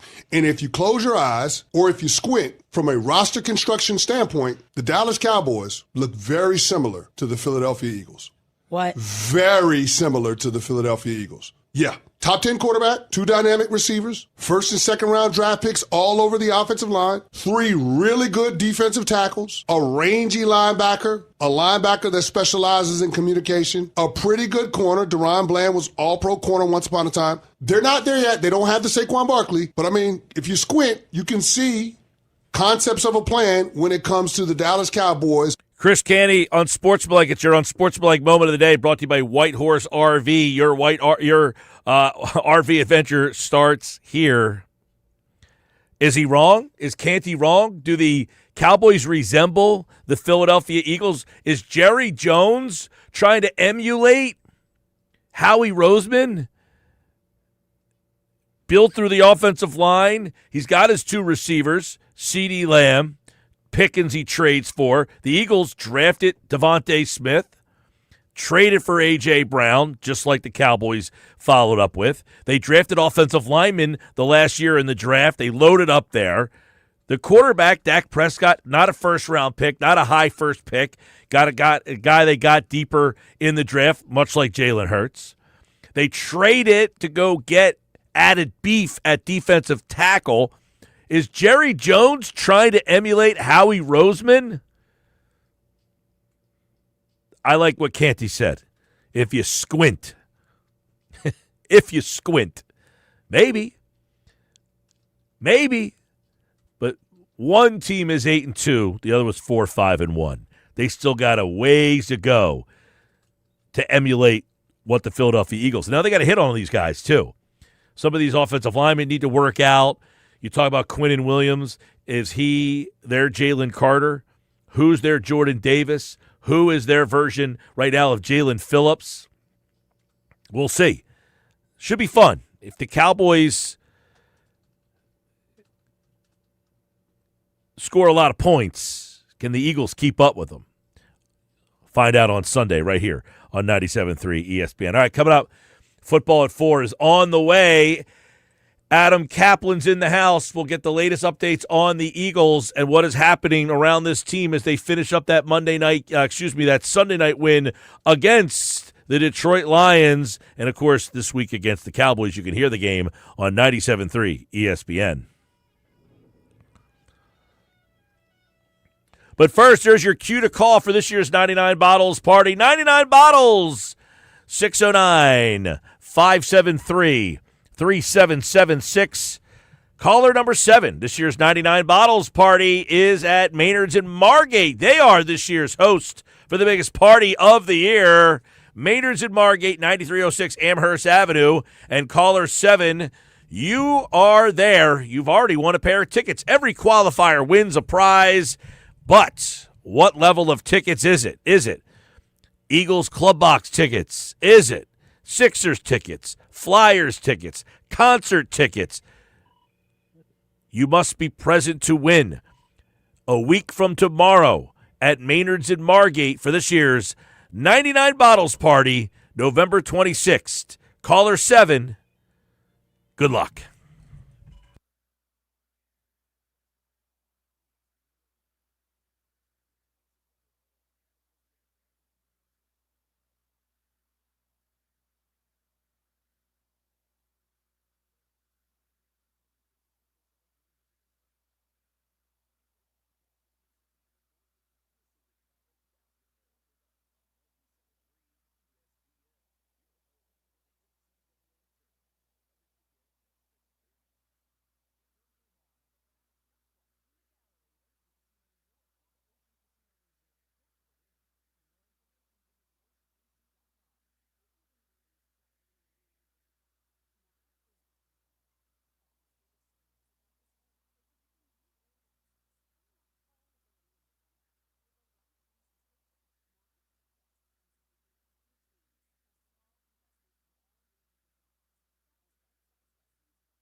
Football at 4 powered by the Inside the Birds podcast. It is brought to you by the Fanatics Sportsbook at Ocean Casino Resort in Atlantic City.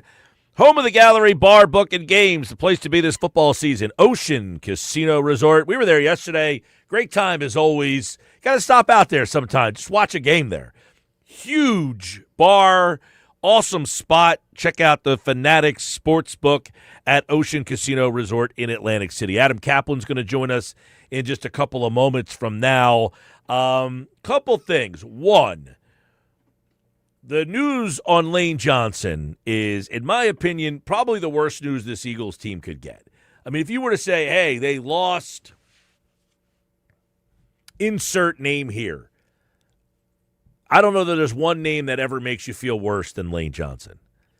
He is definitively the most important guy on this offense, track record-wise. From 2013 to now, there's no player that has a bigger impact on wins and losses on this team, it feels like, than Lane Johnson.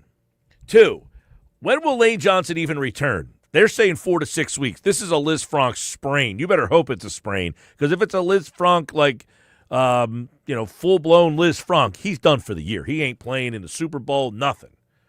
So I know he's trying to get a second opinion on this. I wonder why he's trying to get a second opinion. If he got the first opinion, why would he need to hear that you have a sprain? Okay, I'm good with that.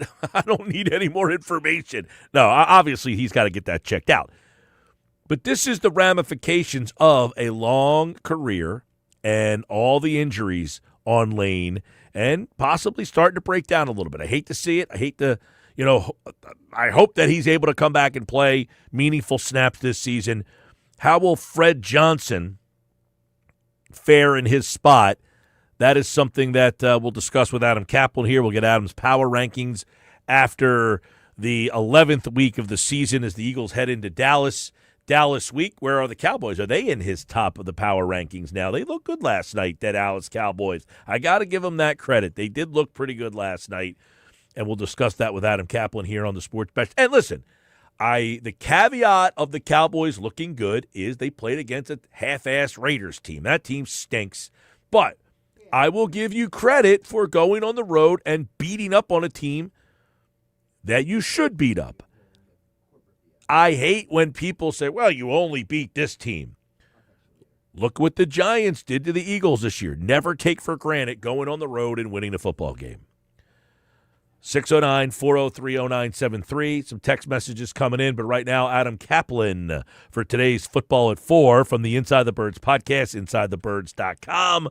Joins us today with some Eagles news, notes, information, and we're going to take a look at his power rankings after 11 weeks of the season, which is, it is a jumbled mess at the top. Adam Caplan joins us now on the Sports Bash. Adam, welcome. Yeah, you're right, Mike. Again, we've been talking about this for weeks. It's so wide open in the National Football League. You look at 14 teams make it 7 from both conferences. We used to have 12, but then they added the extra wild card team. But it's really wide open, Mike. This is a good year. If you're not having your best year, just get in and you got a shot. Just get in, got a shot. I agree. It's open season. Everybody's got a shot here. Real quick, you saw Dallas last night. The first game with Quinnen Williams, defense. I know they played the Raiders, but you got to give, you go on the road and you do what you're supposed to do. You beat that team up. We know they have a dangerous offense. I know we'll deep dive into this game on Friday's show, but were you impressed with Dallas last night? Yeah, I'll give you a quick couple nuggets on this game. And from Dallas' standpoint, so they got 2 important pieces back. We're coming off major knee injuries. DeMarvin Overshown, just a really good football player. He's been besieged with knee problems. Give this kid credit. Some kids would have just retired. He didn't. He played last night, I believe, 30 snaps. Siobhan Ravel, who was a third-round pick, a corner out of East Carolina. He probably would have been a high second-round pick if he wasn't coming back with an ACL injury. He played 21 snaps. This is his first playing time. So they're much relying terrible defense. Sometimes they're not competitive. I know it's the Raiders. Geno Smith has really regressed. But we know about the firepower, as you mentioned. These pieces that they got are going to help them. They got Malik Hooker, one of their starting safeties, back off injured reserve in this past game as well. So we'll see how they mix in, but the talent level's now increased for a Dallas defense that at times, Mike, and the Eagles will see this when they wear their Kelly greens in Dallas Sunday afternoon, they'll see this firsthand. Yeah, and we know they have a good offense. They make a couple catches on opening night. This game has a lot more meaning, but I'll tell you what, we know the stat. No team has back-to-back in the NFC East. They would have to win this game, Dallas. And pretty much I think Dallas is in a situation where they almost need to win out. They have 4 wins. What do you think the number is, 10? To get in or win the NFC East? No, to get into the playoffs. I mean, I don't think that listen, if they win this week, we have a different conversation next week. But to get into the playoffs, you're probably going to need 10 wins, and they're at 4 right now. Yeah, so Mike, if you look at, I sent you my list and how I see them. In my top 10 teams, I think I've got 6 NFC teams. The NFC, for the first time in many years, it might just be a little bit better than the AFC. Yeah, I'd agree with you. You're going to need at least 10. They're 4-5-1. If they beat the Birds, they'd be 500 with that tie. It's just so funny how that actually could play into something. Wouldn't that be hilarious if Green Bay started really falling apart and they finished with the same exact records? They tied each other 40-40. It came down to like some odd tiebreaker, but that's well down the road. Well, I'll tell you what. You just mentioned it. Right now, Green Bay with that tie is actually helping them out. Because they are ahead of the 49ers because the Niners have 4 losses even though they have 7 wins. So the tie is helping Green Bay out. They are the 6th seed, and the Niners are the 7th seed. Let's see how you seed them, Adam Caplan, as we finish 11 weeks of NFL football. Do we have a new team at the top of the standings? Yeah, so I did these a couple weeks ago when the Eagles are coming out of the bye. Things have changed. Look, injuries, lineup changes, all sorts of things have changed. And I know the Eagles beat the Rams. I get that. The Rams dominated that game for almost 3 quarters. Like, it wasn't even competitive. And then the Rams had a comedy of errors. I give the Eagles credit for coming back in that game very early in the season. No team has played better than the Rams since then. And I've got the Rams at 8-2, same record as the Eagles as my number 1 team right now. All right, Philadelphia obviously beat them here in Philly, but you like the Rams better. You do have Philadelphia, though, moving down from 1 spot. Because I think the last time we did this a couple weeks ago, I think Tampa Bay was in that spot, in the number 2 spot, and I don't know that they made your top 14. Well, see, the thing is, I have to stick. I'm trying to put the divisional winners in there. I would have Tampa Bay in, but, now are they going to win their division? Carolina's another team. The Bucs are so beat up. But Mike, I've got the Eagles at number 2. Now, the Lane Johnson injury, you and I have not talked, obviously, since he's had this injury. The Lisfranc sprain, it's not a rupture. The rupture means he's done until late spring, early summer. By the way, Nakobe Dean had that rupture in 2023 if that ended his season. It's a bad injury. Deuce Staley had it. It's ended careers. Mike Mamola told me it ended his career. That's the rupture. This is not the rupture. It's the midfoot sprain. He didn't tear it. It's a sprain. So we'll see, Mike. Fred Johnson fills in. Their depth on the offensive line. Now we'll see if what they do to add depth on their offensive line. The question is, when will the draft pick Miles Hinton be ready? The league source said to me, watch and see if they activate him soon. We'll have to see, or at least put him in the 21-day window. All right, let's take a look at the next group of teams here. Rams 1, Eagles 2. Who's 3, 4, and 5? All right, this one, Mike. They have, look, the Colts made the Sauce Gardner trade. I believe they're coming off their bye, right? It's funny, they get Sauce Gardner. They're still not deep at corner until they get Shavarius Ward back, who was previously their top corner. The big injury for them is DeForest Buckner. They don't know when he's going to be back, or I'd probably have him even a little bit higher. See, the thing about this, Mike, it's like you go through 14 teams. Every team has a problem. Coverage problems, injury problems, coaching issues. The Colts have DeForest Buckner problem. One of the top 5 defensive tackles in the league. They don't know when he's going to return. They're just hoping he returns for the playoffs. But Daniel Jones, for the most part, has been lights out. Had one bad game. They're really good. They're well coached, and they're my number 3 team. What year is this? 1998. The Colts are 3 and the Patriots are 4. Mike, I can't. I totally miss the Patriots. I'll never forget on Sports Grid. So we do our over/under totals, and I laughed. I said, "There's no way they're going over 8.5 wins. No way," because the odds makers were thinking Vrabel would be like last year with Jim Harbaugh. By the way, same 8.5 win future total, and it went over the total. I'll admit it. I told my buddy with the Patriots the same thing. I said, "Dude, I don't see it. Good luck to you guys," and I'm totally wrong. I'm happy to admit it. They've completely overachieved, Mike. Drake May having a breakout season. Wow, now he's got I vote in 2 polls. I got to seriously consider him for MVP when we get down to it. But I got them at number 4. Coaching matters, by the way, don't you think? Oh, absolutely. And I think a lot of people did not see the Patriots doing what they're doing right now. But how about the team in the 5 spot? Did anybody see this team at 8-2? Well, they made the playoffs last year, but I hate the Broncos. I'm sorry. I just can't stand them. Their defense is phenomenal under Vance Joseph. NFL's best defense in a number of metrics. Bo Nix, he's efficient, he's athletic, very up and down. They lost J.K. Dobbins for the year. Yet another bad injury. It's a shame. I feel bad for him. He's had so many different injuries. They're a good team, don't get me wrong. They might even win their division. But they worry me. They're kind of like the Eagles. They've got a lot of upside, but you trust them to score points. Despite, by the way, do you think the Eagles have talent on offense? The Broncos are still loaded at receiver. That Broncos team's got a very good defense, too, as you mentioned, just kind of like the Eagles are. Their defense kind of leads them to wins some weeks there. All right, after this, it gets very interesting. You can start picking teams out of a hat. You could pretty much pick all 14 teams out of a hat here. Who is your 6th team on your power rankings? All right, I've got the Niners here at 7-4.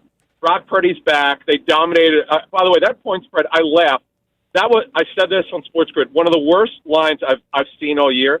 How in the world, Mike, were the Niners only 3.5-point favorite against the team that can't do anything right, the Cardinals? Jonathan Gannon, it's not really his fault, Mike. They have a bad roster. Now that they loaded up with the defensive line, they just cannot win games. Cardinals, but getting back to the Niners, they're getting healthier. McCaffrey's been phenomenal, Mike. I got them at 6. They're playing good football. All right. They're getting a little healthier. All right, 49ers. By the way, that division, you have the Rams at 1, you have the Niners at 6, you have another team in that division coming up, but they're not next. We're going back to the AFC East. Yeah, listen, if Sam Darnold didn't have 7 turnovers in the last 2 weeks, Mike, I'd have them higher. That's embarrassing. I know the players have been very out there and protecting Darnold. They've stuck up for him. I get it, Mike McDonald, too, the head coach, but Mike, come on, man. How do you have 7 turnovers in 2 weeks? That can't happen. Yeah. And I've got them, Mike. I've got the Bills ahead of them at 7-3. By the way, Josh Allen 2 weeks ago terrible. Last week lights out. He bounced back there at 7. 7 for the Bills. That's going to be an interesting battle in the AFC East. They play each other coming up down the stretch here. Another crazy battle is the NFC West. This is where the Seahawks, who showed a little crack in the game against the Rams, you have them at number 8. And they could have won that game. Their defense shut down the Rams for the most part.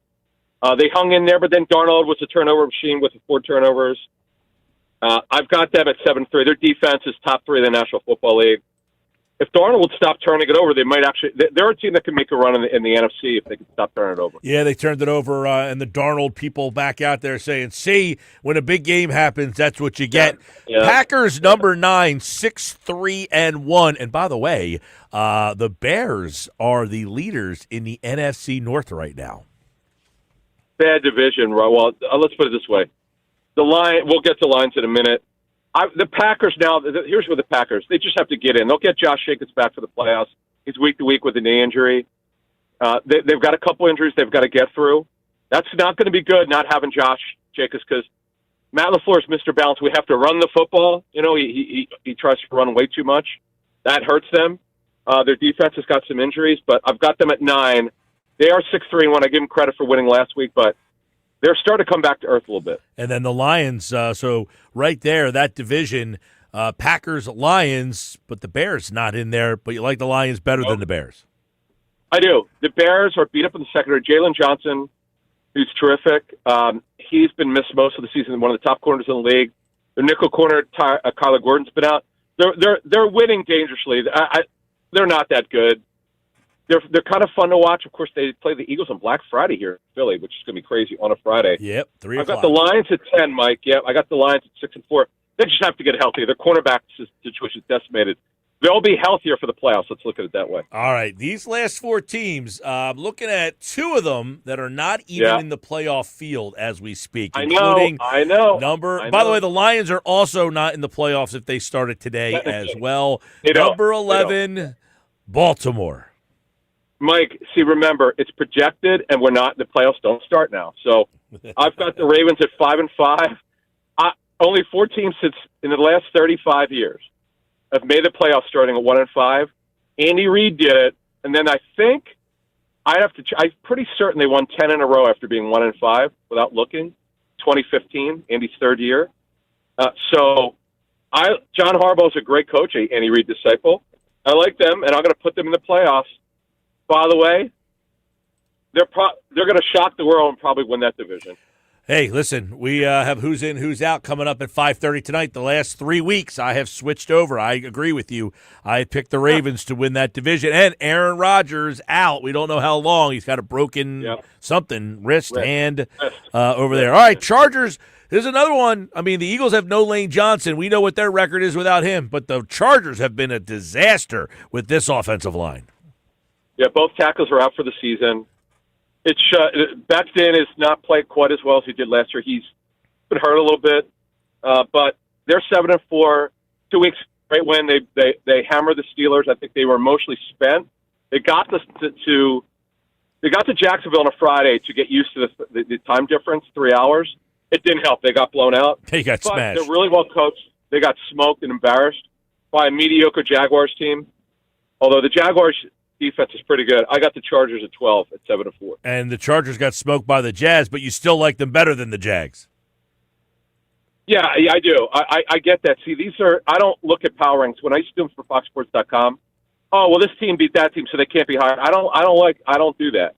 I go by what I'm projecting the playoffs, Mike, and how I see them if the playoffs start today, this is how I see them. I got the Jags, but Anthony Campanelli has done a phenomenal job as their defense coordinator. But the quarterback, Trevor Lawrence, has been a disappointment, to say the least.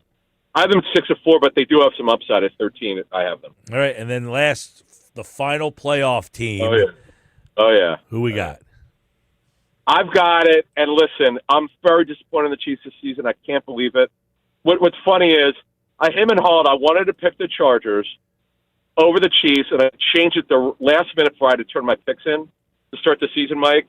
I totally regret that. I should have picked the Chargers, or at least somebody else. The Chiefs are underachieving. They cannot blame injuries. Injuries have nothing to do with it. It's one of the few teams, Mike, injuries have nothing to do with their descent. I've got them in I'm banking on Andy. You know how great he is in November, December, but guess what? We may have to drop that. He hadn't been so great in November. Well, we'll see if they make the playoffs. You have them in. That means there's a lot of craziness about to happen down the stretch they come. A couple division leaders that were not in the playoffs for you. The Bears, you're not buying them. That was one of the teams that stood out. And obviously the Steelers. You have the Steelers out of the playoffs as well. We'll see it all unfold right here on the Sports Bash Live on 97.3 ESPN. There is today's Power Ranking edition of Football at 4. Thanks, Adam. All right. All right, Adam Caplan, everybody. Check him out on the X platform and on YouTube here on the Sports Bash Live.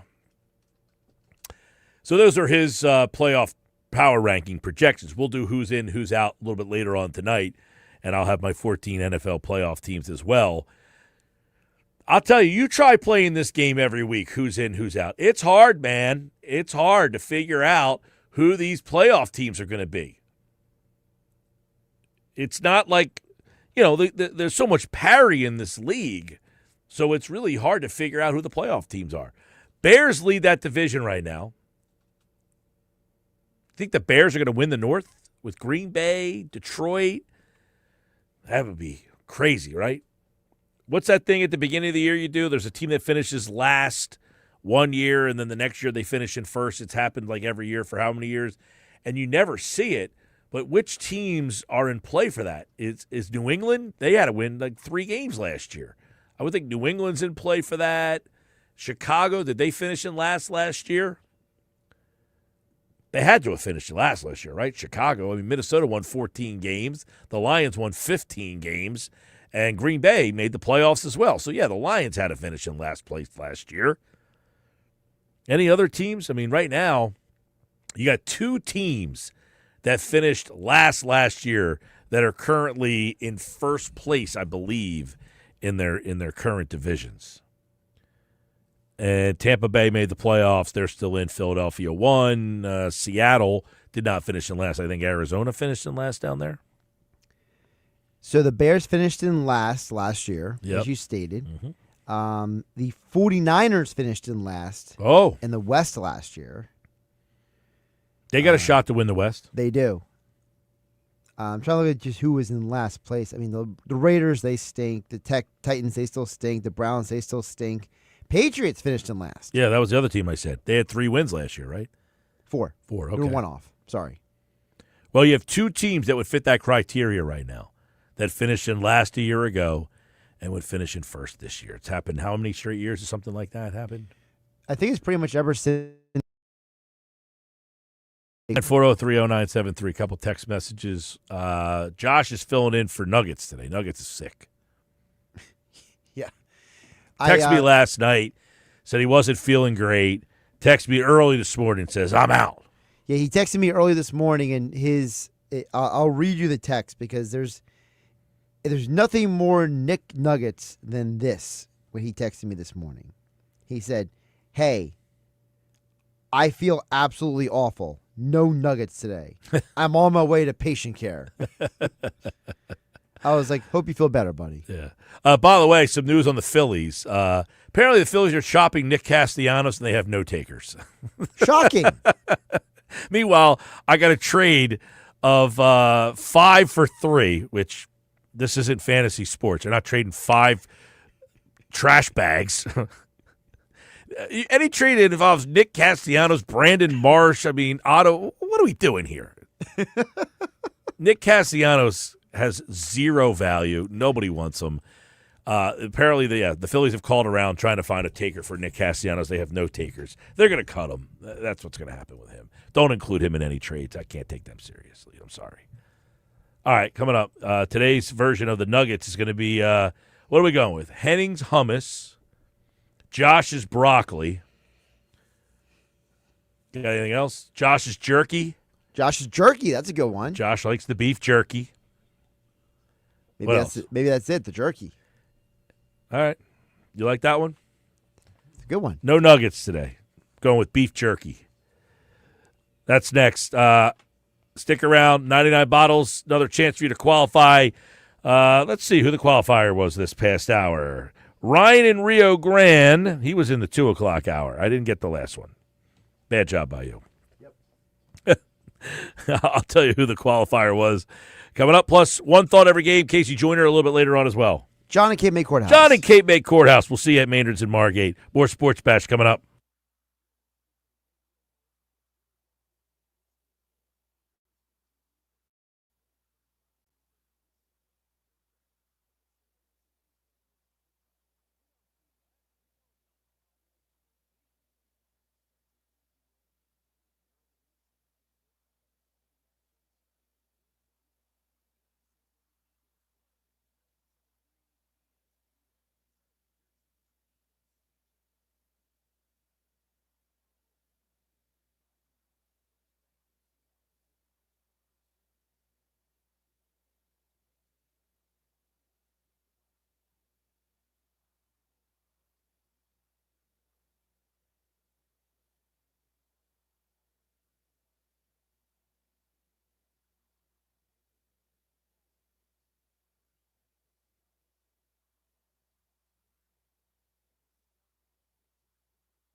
All right, 434 Sports Bash Live, 97.3 ESPN, the 97.3 ESPN free mobile app. No Nuggets today. We got Josh's Jerky. Pete's Pizza, Josh's Jerky, Nick's Nuggets. Good ring to them. Nuggets is sick today. I think he had some bad nuggets. I don't know what he ate last night, but he texted me last night, wasn't feeling good. And then this morning he tapped out, and he passed the baton over to Josh. So today we have, instead of Nick's Nuggets, we're going with Josh's Jerky here on the Sports Bash Live, 97.3 ESPN. Now, Josh's Jerky, now did you send the topics over to Tyrell? I did not, because I actually have Tyrell's number. Well, he's in the video stream. There's a chat in there that you can send him everything. I'm not in the stream. Oh, well, see, you're not following the rules here. Apparently not. Tyrell's running the stream. He's on the video side. You're on that side. You have today's edition of the Jerky. Well, I'll give a little preamble so Tyrell has a moment to ramp up for the YouTube and X audience. So, to me, one of the biggest stories of the week, Mike Gill, has been what Derek Gunn dropped on all of our heads about 36 hours ago, which was about that there is an issue in the building with the Philadelphia Eagles. And we know when Derek Gunn speaks. By the way, he did change the rundown on the video screen. It says Josh's Jerky. Well, he's on top of things. See, that's what you do, though. He's on top of this. He knew it. He said, I can't have Nuggets on the screen. I got to change it to say Jerky. So, Derek Gunn, we know when he speaks, there is a level of authority that comes with it. Because Derek Gunn is not some flippant, clickbaity, hot take kind of guy. So when he says this, we're all like, whoa, what does this mean? Well, then Jeff Mosher, Mike, told you yesterday on Football at 4 that we can expect on this week's Birds Weekly Derek Gunn to elaborate a little bit more on his previous 30-second blurb, right? Well, Jeff Mosher's promise came true. So we're going to play a couple of the audio elements from today's Birds Weekly that is found on the Inside the Birds podcasting platform. Derek Gunn, Ray Dittinger, two of the OGs covering the Eagles. They were speaking about the team overall and their win. And then Derek Gunn said, about halfway through, he says, okay, we got to get to what I said. I have to elaborate. I understand. And he also mentioned, and it's not going to be in the audio we play here, but I did want to point out, Mike, that he said when Diana Rossini came out with her report, that was the moment that he said, it's time for me to do a little more digging. So it kind of gives folks maybe a timeline. So is he insinuating that Rossini's onto something? Yes. Okay. Because she's been getting torched. Yeah, she got torched, and he's turning around and saying there's validity to it. So here is the first part of what Derek Gunn had to say, following up on his previous report. This is from Birds Weekly on the Inside the Birds podcast platform. Not just players, but there's people throughout the organization that are frustrated with the way Jalen runs this offense. Now, you know me long enough to know like that I won't put anything out there unless my facts are facts.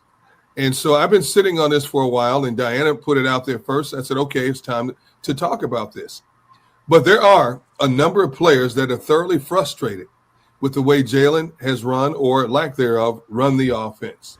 All right, so this is an interesting stare down here. Many people have been basically ganging up on Diana Rossini's reporting and saying that she's a know-nothing. Correct.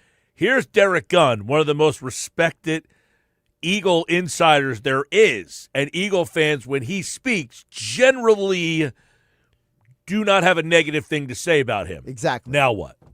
Right. Now we have to look at what Diana Rossini said, because he's saying, hey, Diana said it first. Well, he said, once Diana put that reporting out, right, I had this information, but I was holding on to it.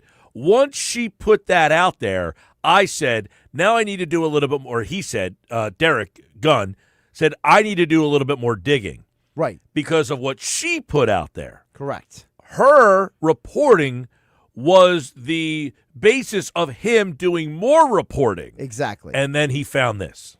And then you hear at the end there where he says, it's not just the players, but it's people inside the building who are frustrated with the way Jalen runs or doesn't run the offense. I thought that point was very interesting at the end, Mike, because he's basically telling you that this is not just A.J. Brown or whatever fill-in-the-blank player. This isn't some T.O. situation, him and versus McNabb, but it is almost like the building versus Jalen at this point.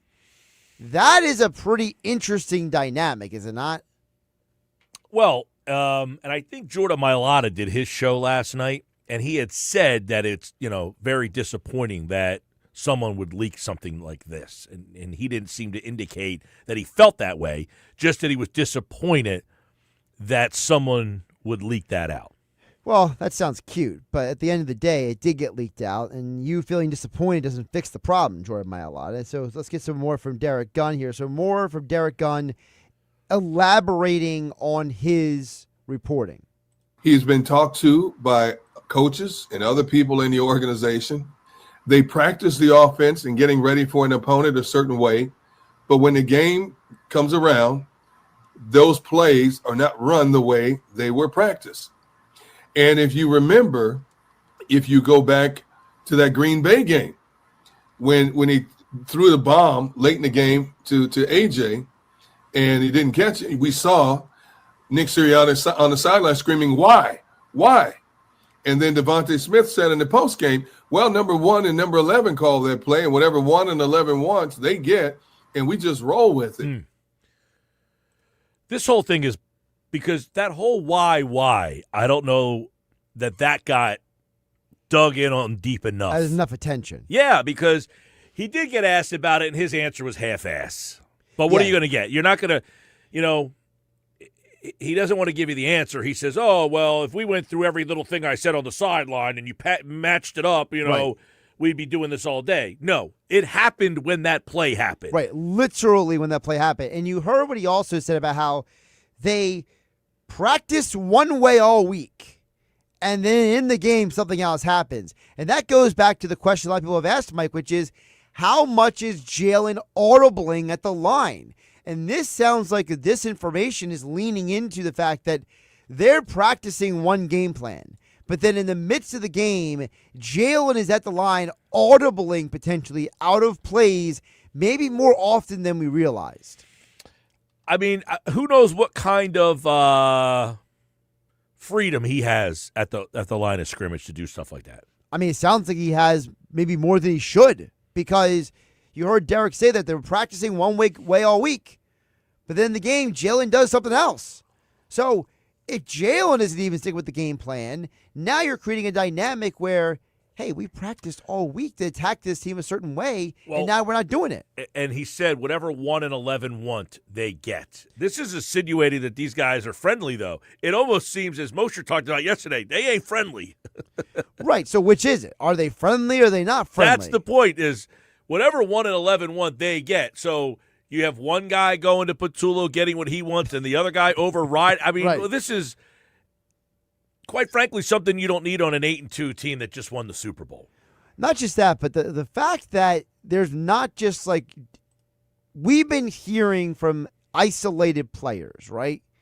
The idea that, hey, AJ said this, Lane said that, Devontae said this. Now, I'm going to say this. Yeah. I think there has to be some level of jealousy going on here. Saquon's in every freaking commercial there possibly is. I did see AJ in a commercial the other day. He was. But running on a treadmill. The attention that Jalen got in the offseason for hanging out with Michael Jordan, Tiger Woods. I'm wondering, thinking back to that now, are some people kind of like, it's like Major League 2 when Charlie Sheen, after the first year, and then he gets the new girlfriend, and then he's doing all the commercials. Fancy car. Right. Like, is there some level of jealousy happening here that is infiltrating the locker room? Of Saquon is in like DoorDash commercial. Is it Uber Eats or DoorDash? One or the One of the other. two, yeah. He's in the Geico commercial. The Geico commercial, yep. He's in everything. But let me ask you, Mike, if Jalen was following the game plan, right, and he wasn't ad-libbing at times, and Saquon was having a better year, would people be complaining about Jalen, or is part of this Jalen being stubborn? See, Jalen's one of those guys that even when he's not putting up big numbers, he's still having a good year. Right. He's a hard one to dissect. Correct. And he wins. And that's kind of what I will say, though. Yeah. As much as he wins and all that stuff, I don't feel that he's universally loved by the fan base in a way that you would think a guy with his accolades would be loved. You know what I'm saying? Because like, I don't feel like... Because he's not lovable. He is so, like, cold. Yes. He is just not a personable guy. Nope. He lets you in on nothing. Whenever he talks, it almost feels like this guy's been here for however how long, and you don't know anything about him. He is just so difficult to connect with, and that shouldn't matter. But it does. Maybe he's not connecting with his teammates. I think that's the bigger problem, is if the teammates, people in the building are not connecting. It doesn't matter if I like him or not. It matters if teammates like him. But you know what I'm saying? Like, you have a franchise quarterback. He should be the most popular player in the city, no matter what the sport is. Like, Correct. Tom Brady was the most popular player in New England for 20 years. Right. Not even close. It didn't matter that Mo Vaughn is not Mo Vaughn. Well, Mo Vaughn was there too. Big Papi was there. Right. You know, the Celtics won an NBA championship. none of that. Like, we were having this conversation the other day. In what city is the baseball player more popular, or the basketball player more popular than the NFL quarterback? L.A. Very few spots. The conversation was, where is there a spot? I can't remember if it was where the baseball player is more popular or more well-known than the basketball. Because there's this big talk about right now, is baseball becoming more popular ratings-wise than basketball, the NBA? And then the retort was, in what city is the baseball player more well-known than the star basketball player? And I said in Philly, it's tough because you got Harper and you got Embiid. Right. And, Maxey maybe is infiltrating that right now. But you know what I'm saying. But Hurts should be beloved number one, bar none. And I don't know that that's the case. No, he's not. A little more from Derek Gunn. This is from the Eagles weekly podcast on the Inside the Birds podcasting network, expounding more on what he had to say about, you mentioned, Mike, about how the winning seems to, cover up some of this stuff. And when information starts coming from inside the building, that tells you in a lot of ways is deliberately being leaked to bring attention to it and maybe to get this guy to rethink his position and his thinking when it comes to games. But winning will mask a lot of things, Ray. When you win, it's Camelot. Everybody's happy. And I don't care how you get those 8 wins. I don't care how you get the number 1 seed, as long as you get it. And the bottom line, yes, that is. But this is an internal problem. AJ has been telling us about this all season long, about his frustration. He hasn't pinpointed anybody, but we kind of knew who he was talking about. And now it's starting to trickle out in other outlets.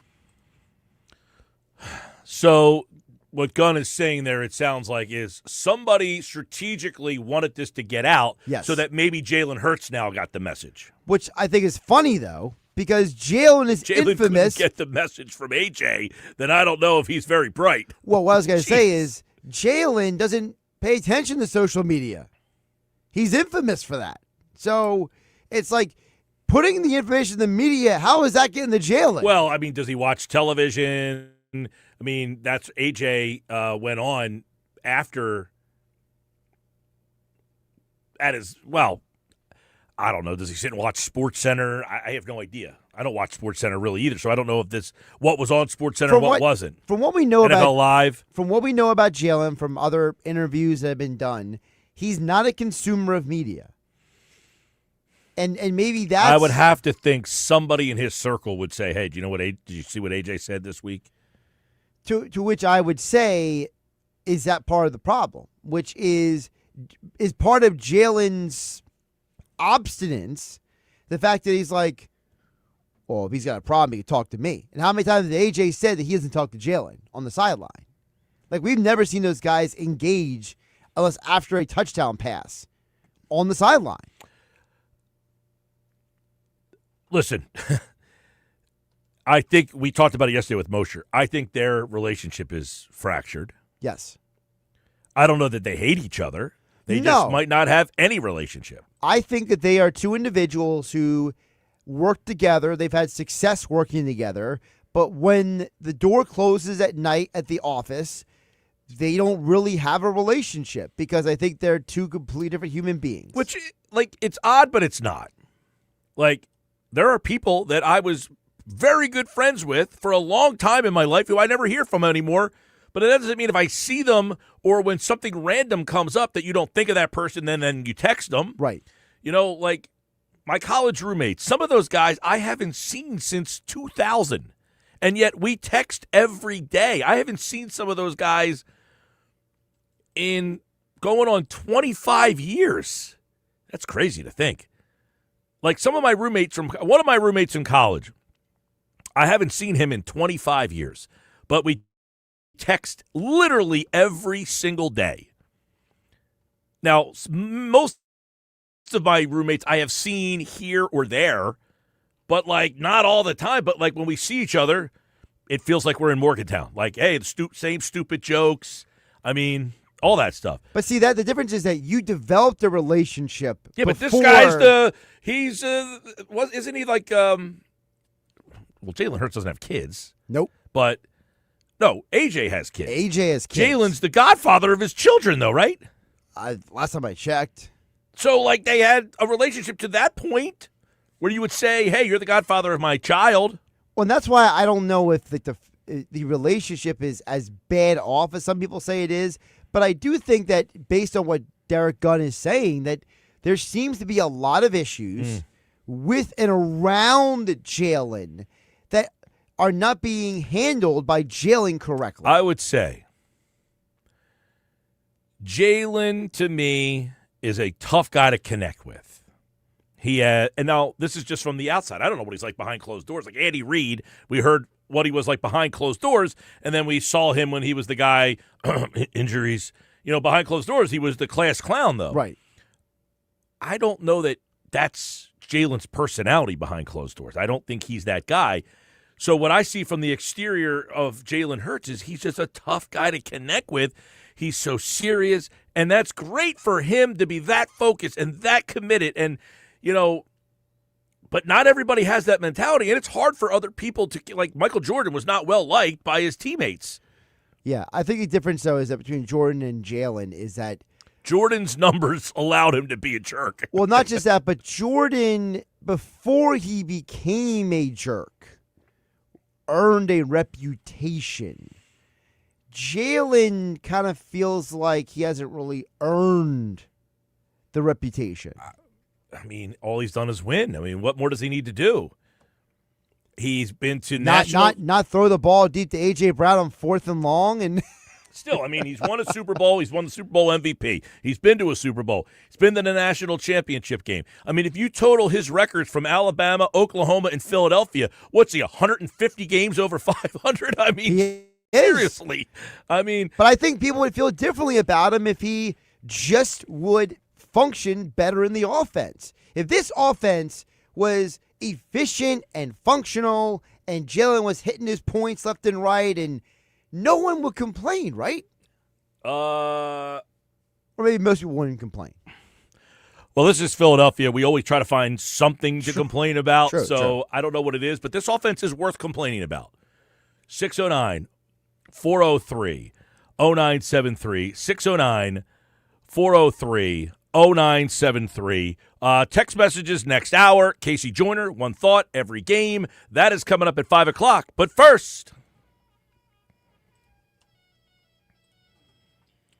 caller 7 right now. 609 573 3776. 609 573 3776. Caller 7 right now. You are entered for this year's 99 Bottles party at Maynard's in Margate. Maynard's is this year's host of our biggest party of the year. A week from tomorrow, the show will be live at Maynard's in Margate, and we are bringing all the tickets with us. 99 pairs to be exact. I got Eagles club box seats. Anybody want them? I got Sixers tickets. Anybody want to go see the Sixers? How about Flyers? I got those too. I got tickets to go see Journey at Boardwalk Hall in Atlantic City. I got tickets to go see Jack Johnson at the Mann Music Center. OAR, comedian Bert Kreischer. You got to be caller 7, though, right now. Good luck.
All right, 5 o'clock hour, driving you home. It's time for One Thought Every Game. Week 11 in the books. Casey Joyner's here. He's brought to you by BMW of Atlantic City. Your luxury BMW experience is closer than you think. Take advantage of exceptional savings and experience luxury today. BMW Atlantic City, Egg Harbor Township. Casey Joyner from The Athletic is here looking back at another crazy week. You know, coming up next, we're going to do our Who's In, Who's Out segment, Casey, where we try to pick the 14 NFL playoff teams.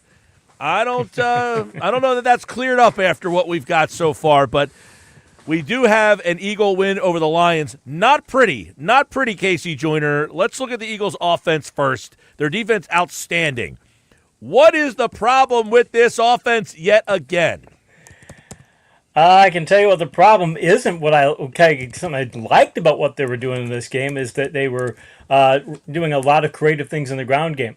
A lot of counter plays. They had a flip 90. They did a couple quarterback draws. They were doing some inserts on inside zone, which would be difficult for a defense to manage. So I think they spent a lot of time that sort of game planning, knowing Detroit is fantastic against vertical passes. And I think the Eagles said, hey, we don't think we could beat these guys vertically because they're that good and we aren't very good. Having said that, you can't go 2 out of 10 on vertical passes for 46 yards, 4.6 yards per attempt. On vertical passes, you're throwing the ball 11 or more yards downfield, and you do that terribly. You've got to be able to do better than that, but I think they spent a lot of their play calling expertise. I think they did a lot of it with the ground game, knowing that's where they were going to have more success, but you still can't. This is not acceptable. They ran the ball with such success last year. Is it the offensive line? I know you have mentioned Barkley in the past, but are they just not there? Why is this run game nowhere close to the one we saw last year? I think part of it is mentioned that they're using a lot of creativity in this game. I liked what I saw there, but I think teams are also saying there's different defensive ways you can approach run defense, and one of the ways you can approach it is just to say, look, we're going to let you have your 5-yard runs. We're just not going to give you breakaways. We're going to let you have 5-yard runs, and then on occasion we're going to stop you for 2, and then you're in a longer distance. So, yep, you might get 5 yards on 1st and 10, then you're 2nd and 5. You might do it again, but we're going to get you a couple, 3, 4 times, or we're going to get you a couple yards or maybe a loss, and now you're in long yardage, and then you can't stick with that ground game. And I think that's the way defenses have played them this year, to say we're not going to try to play you so that you can, we're going to try and play to make sure you don't get your big breakaway runs. And I think they're doing the same thing in the passing game too, and saying to the Eagles, you're going to have to dink and dunk. You're going to have to get in these sorts of games, these sorts of really high percentage games. The Eagles can do it, and they've been successful this year. But last year, I think teams were playing a different kind of front where you could get away with more big runs. And I don't know that the Eagles are going to be able to play call the big runs. You're just going to accept that this is going to be where you're going to be at and live accordingly. What is wrong with this passing attack? You got A.J. Brown and you've got Devontae Smith. Why can they not fluidly throw the football? I think it's a variety of things. There are times when I think a lot of teams are trying to play press coverage, especially against Devontae. And I also, they pointed out in the game, I was just watching some of the highlights a second ago again, just to get a double check. And there was that one pass, I want to say it was in the third quarter, where Hurts throws to Devontae, and it's a long pass. And I mean, there are two guys. You've got routes where you can have somebody who cover them short, and then if you've got a safety over the top, it's called a capped route. You're not supposed to throw to capped routes. It's double coverage, but you got a double coverage in a variety of ways. But if you've got somebody right over your receiver in a capped route, you're just not supposed to throw it. And he chucked it downfield. He didn't come anywhere close to an interception, but then overthrew it. But Collinger pointed out, hey, A.J. Brown was 1-on-1 on the other side of the field. We keep talking about the receivers aren't that good. I'm wondering if maybe that it's there's certain taking certain looks away and saying, hey, this is where we're going to be. And I got to wonder if Jalen Hurts is just not looking for other players and things. Maybe he's not getting deep enough into the progressions to go, all right, I can go to the first couple, I can get a first read and make the play, and I can get a second one, but I can't get the third progression. And he's got to be able to do that, because if A.J. Brown's in single coverage, I don't care what Devontae Smith is doing. You're going to throw it to A.J. Brown all day. You should at least. Yeah, I mean, and is it because their routes are elementary? Is there not enough creativity in the pass game? I mean, I look at Dallas, for instance. They got 2 really good receivers.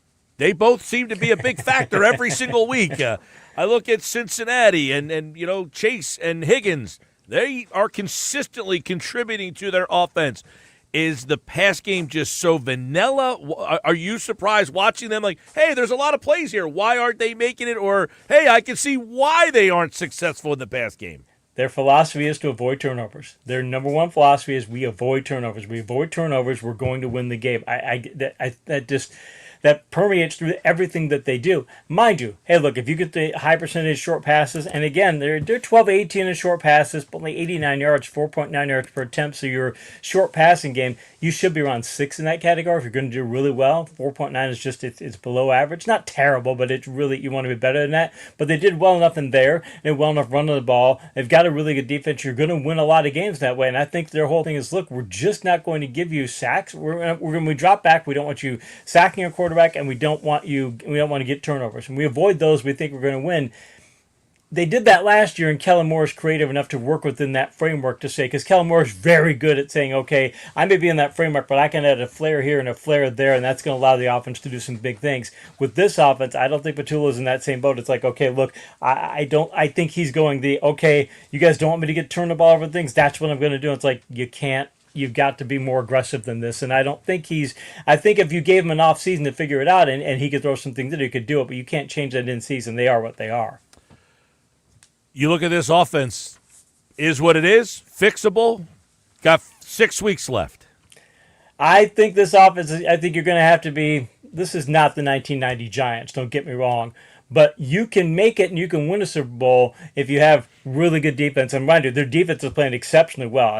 What they did on Sunday is fantastic, and their metrics have just been improving all year long. So you had a great defense and you've got a really good running game, and you don't turn the ball over.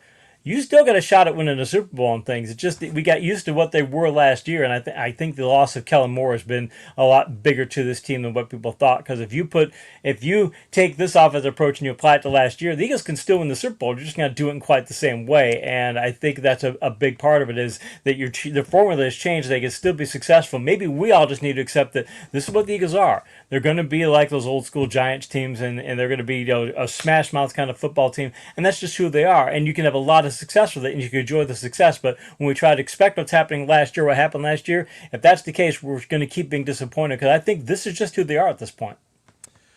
Casey Joyner, One Thought Every Game coming up in just a minute. We're looking at the Eagles' win over the Lions. Ugly offense. Is this defense one of the best in the league right now? When you look at this defense, Green Bay, the Lions. Now, there is a lot of wind in these last two games, right? The Lion game, 40-mile-per-hour winds. Green Bay, very windy in those two games.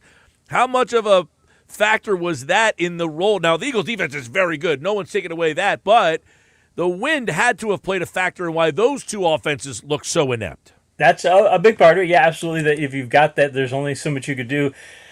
The Eagles were allowed, the Lions tried 15 vertical passes. Goff completes 4, 120 yards, 8 yards, and a touchdown. Now, one of those was to play to Jambo, and he just got inside position. And when he's that fast, if he gets a step at you inside, you do have anybody else. If you're in man coverage and things, you're playing that, he's going to beat you for a touchdown. That's big. I didn't like their tackling. If I had to pick one thing I didn't like, their tackling against H-Lines against Gibbs. It was just bad. There were more than a few times where his speed was getting them, and I got thinking, boy, this defense can do a lot of things, but if you've got speed, they don't deal as well with big speed. The same way with Jamon, same way with Gibbs, so that could be a problem for them. Having said that, you give up a couple of big plays. You're only giving up 4 of 15 vertical passes, even with the wind like it was. I'm good at that. Their pass rush is better. Their metrics, I just wrote for the article I did for The Athletic this afternoon, their coverage metrics are just ridiculously good across the board. I mean, no team has as much good depth in their secondary. So the Eagles, a lot of things to like about this defense. Well, the defense, obviously, Jalen Phillips, what has he added to that defense that they didn't have before? I mean, obviously, you can see, but they've unlocked something that he wasn't showing down in Miami. I don't know if maybe they've tricked him. Maybe they hypnotized him before the game, and so he sees Mike McDaniel in the backfield or something of that nature. He's angry. He's playing. He's doing like all great defensive players. If you're mad, that's what you want in your defensive players. If you're mad and you're motivated to want to go do it. It's like he has something to prove. He wasn't this way in Miami. He was a solid player, but he wasn't this way in Miami. You see him doing it here. It's like, wow, where'd this guy come from? But it's motivation, and I think he's made it clear he did not like the way things were in Miami. And he's taken out in the rest of the league. And if you're the Eagles, you just got to keep poking that fire and going, yeah, you'll show the Dolphins and things. And I really think that's what it is. It's not that he had that much talent in Miami. It's just the Eagles are able to cut him loose, and he's got that kind of motivation to prove that, hey, look, I can play at a high level. And my Miami tenure was an anomaly. All right, let's get into it. This week's edition, one thought every game. We're looking back at all the Week 11 action. We start with last night with the Cowboys. Quinnen Williams made an instant impact there. He had a better night last night than he had the whole season with the Jets. Is he enough to make them a scary team now? Yeah, their defense is playing. We all still joke about how bad their defense is, and the Cowboys last night was just the start. They've been playing really good, much better defense. They're not in the Eagles class, don't get me wrong, but they're a much better defense than they have been the last few weeks, and that addition helps. And plus, when you get the lead, you can play a different type of offense, a lot of different things there. And like you mentioned, they got Pickens and Lamb, and they got Williams still still getting 22 carries for 93 yards, and Prescott 4 touchdowns, no picks. I mean, the Cowboys are. If the Cowboys are playing this way all year long, the Eagles have a lot more to worry about, and they will this week because this could be a tough matchup for them. This one will be a tough matchup. We'll break down that matchup on Thursday when Casey's back for one thought every game for the Eagles and the Cowboys. We know that record. The teams have not won back-to-back in the NFC East in 20 years. The Eagles are set to do it. We shall see. All right, one thought every game. Let's go to Berlin, Germany. Overtime. Commanders look like they are done. If you lose to the Dolphins, you're done. And I can't believe the Dolphins not kicking the field goal at the end. What are you doing? It's nonsensical. And to be able to win that, I mean, they're winning in spite of McDaniel. I get where McDaniel was coming from and things, but if you're on the half-yard line, I might see it. But the way their defense is playing, I do not understand it. But the Commanders, I didn't think the floor would be this bad with Mariota because he's doing okay, but the floor is this bad where they are. I mean, it's not just Mariota; it's that whole team, and it makes last year look like really wow. What happened last year? Because this team's nowhere near that level. No, banged up there. All right, one thought every game. Let's go Carolina with a nice win. They're still hanging around this thing. Carolina beats Atlanta 30-27. Bryce Young, 448 yards, 3 touchdowns. And Ted McMillan, fantasy managers I heard all over our chat room, our Discord chat room, the Athletic, where people had bench Ted and they were just pulling their hair out for it. And who saw that coming? But he is that talented. Imagine if he can continue to play at that level. And it speaks well for Carolina that they're so inconsistent, but they keep trying and you keep seeing the effort levels out of them. That's a big thing you get this time of the year in Atlanta. Yeah, they look like they're toast because with Penix out and Cousins in there, and this team has a lot of talent. They're not playing anywhere near their talent level, though. One thought every game. Josh Allen, 317 yards, 3 touchdown passes in their win. This was a back-and-forth game, them in Tampa Bay. Tampa Bay, the injuries, 3 out of 4 now after a 5-1 start. And Josh Allen now the idea that MVP. Oh boy, he should. Okay, now I know JT's still got a very good. Very strong case to make, but when Allen puts up 6 touchdowns on a big game like this, it shows that's why he's still the odds-on favorite, I think, to win the thing. It speaks well for them if they can get in the shootout to win. They may have to because I don't think their defense is quite as good as it has been in past years. And the Bucks are just the receiving core. You got Ibuka, but he's looking like he's hitting the rookie wall. They're finally running out of gas a little bit too. They needed to get their receiving core healthy, and it's not. One thought every game. Jags 35-6 over the Chargers. Jaguars 35 points, a 29-point win. Biggest win they've had since 2017, and they do it over a team that thinks they're a playoff team. Chargers got all sorts of problems on offense. Yeah, they do. And the run game, I mean, Vidal, 5 carries for 13. I mean, Herbert leads them at 21 yards rushing. And Jacksonville's been a solid rush defense, but the offensive line injuries are catching up. I don't think Vidal is that good. They tried to get a bye this week, and they really desperately need it because they need to get healthy. But got to give the Jaguars credit. ATN looks really good. Tootin was looking good till he got hurt. If he comes back, now they've got a 1-2 punch in that backfield. That's really good. They don't have great receivers, but they have a number of solid receivers. And if you've got the great running game like that, I think Jaguars, and they're not going to be a Super Bowl contender, I don't think. But this is a team, I won't be surprised to see them make the playoffs if Tootin and ATN keep playing well.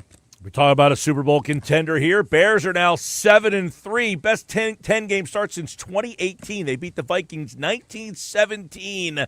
And another comeback win by Chicago. And Ben Johnson he's not getting the kind of push for Coach of the Year. I mean, right now, if I'm talking, like he should be one of the top guys because to get what he's getting out of them, It's a lot of game planning. It's close games, and the Bears in past years, their game plan wouldn't keep up, wouldn't match up with it and things. They're doing it well.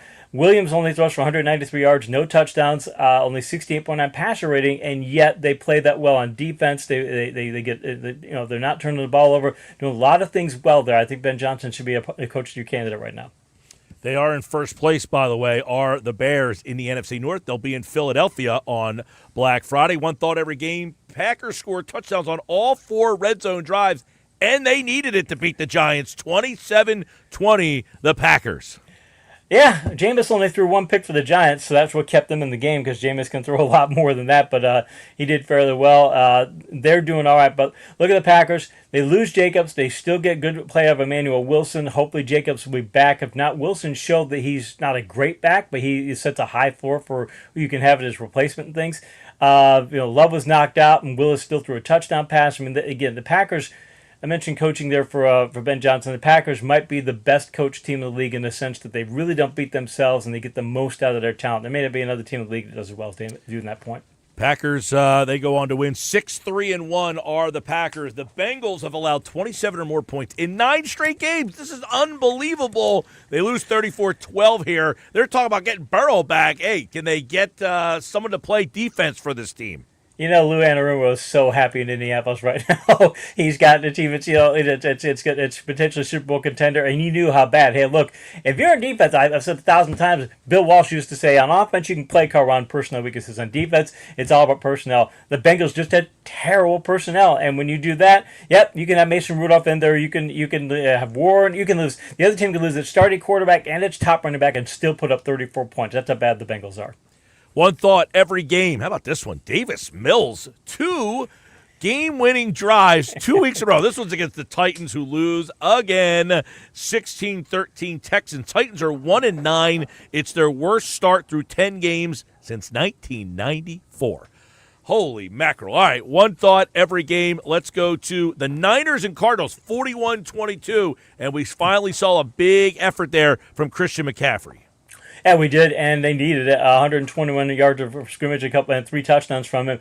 That's big. They get Purdy back. Purdy, 3 touchdowns, no picks, looks fantastic. Now, mind you, he still takes some chances with the ball. He gets risky, but that's the thing. What he does threatens the defense and pushes the defense in a way that says, okay, we've got to defend things we might not always have to defend. The Eagles might want to take a look at that and apply that to their system to say, hey, maybe sometimes you have to take those chances. That's part of the reason they did as well as they did. And the Cardinals...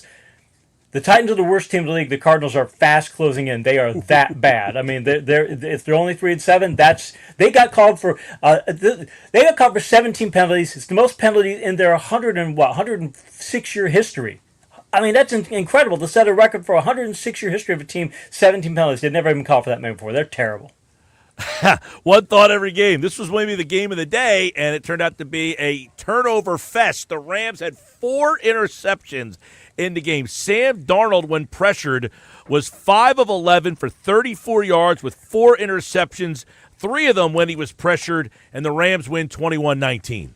When you're pressured like that, sometimes you just got to take the sack, and that's why we all ask, why did Minnesota let him go? I mean, they made it to the playoffs and things. Yeah, it seemed like they needed to take an extra step. It's like, that's why, because you've got a certain ceiling with Darnold that you're just not going to get past, and you just can't have 4 picks. And when you have that, you can make a mistake like that. Really, you don't want to make any, but you can't have 4 mistakes. You could do that in the 70s and maybe would. You can't do that. You can't throw 2 picks and win. 1 pick is about your peak, and when he gets pressured, that's what's going to happen. Stafford doesn't do that. He doesn't make those mistakes, and that was the big difference in this game.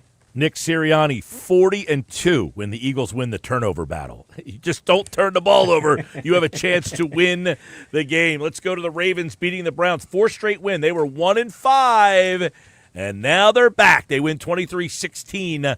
They get to 500.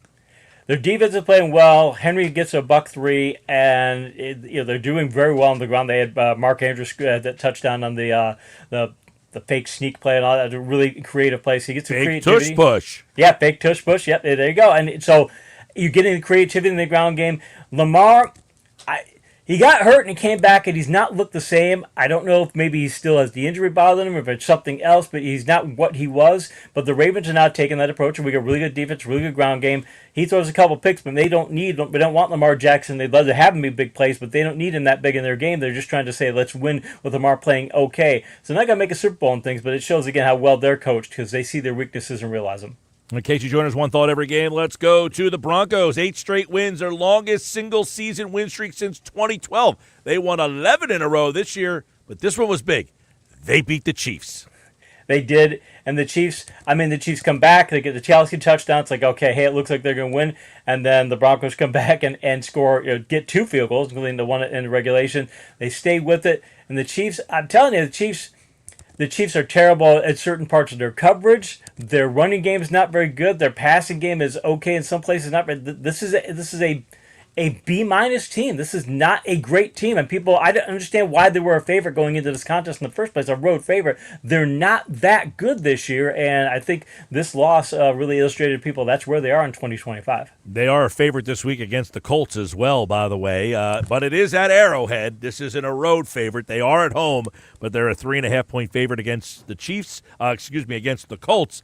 We'll talk about that game on Thursday when we do One Thought Every Game for week number 12 in the NFL. That was a look back at week 11 with Casey Joyner from The Athletic, and he was kind enough to join us right here on the Sports Bash Live on 97.3 ESPN. Thank you, sir. Thanks, Mike. Casey Joyner from The Athletic, everybody. Make sure you check out all of his NFL coverage at The Athletic. And Thursday, he's back for One Thought Every Game on Thursday. Week 12 is coming up. And then, of course, the week after that, Thanksgiving football is here. When you hit the Thanksgiving mark of the season, that's when it's over. Your football season is essentially over when you get to the Thanksgiving, because then it just starts flying by. They start to throw those Saturday games in there, and then you just can't keep up.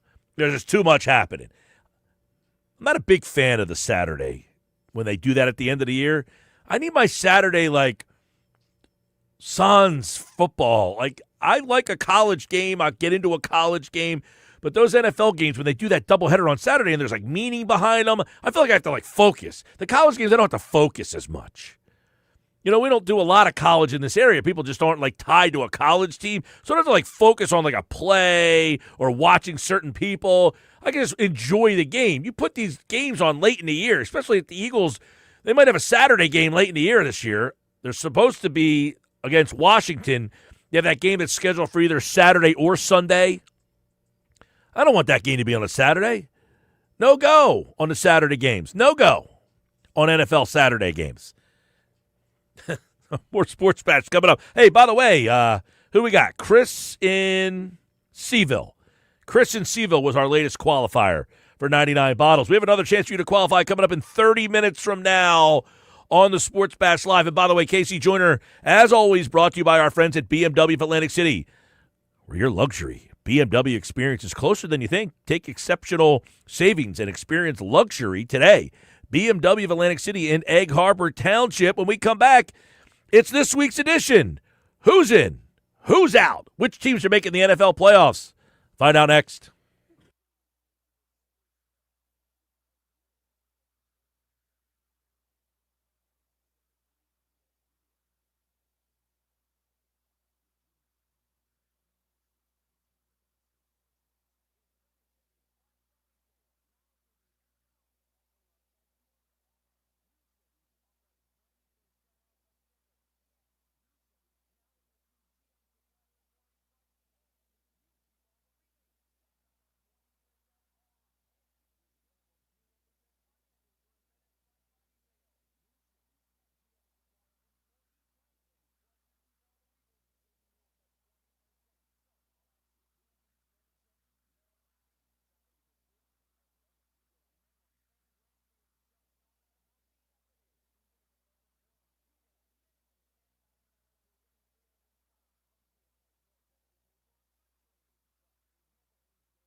All right, 5:32 on your Tuesday night. Time for Who's In, Who's Out, brought to you by Jenkins & Sons Plumbing, Heating, HVAC, Plumbing, Drain Cleaning, 609-641-6262, online, jenkinsandsons.com. Josh, how are you? I'm all right. How you doing, Mike? I love my job. Having a great day. Couldn't ask for anything better. Okay, then.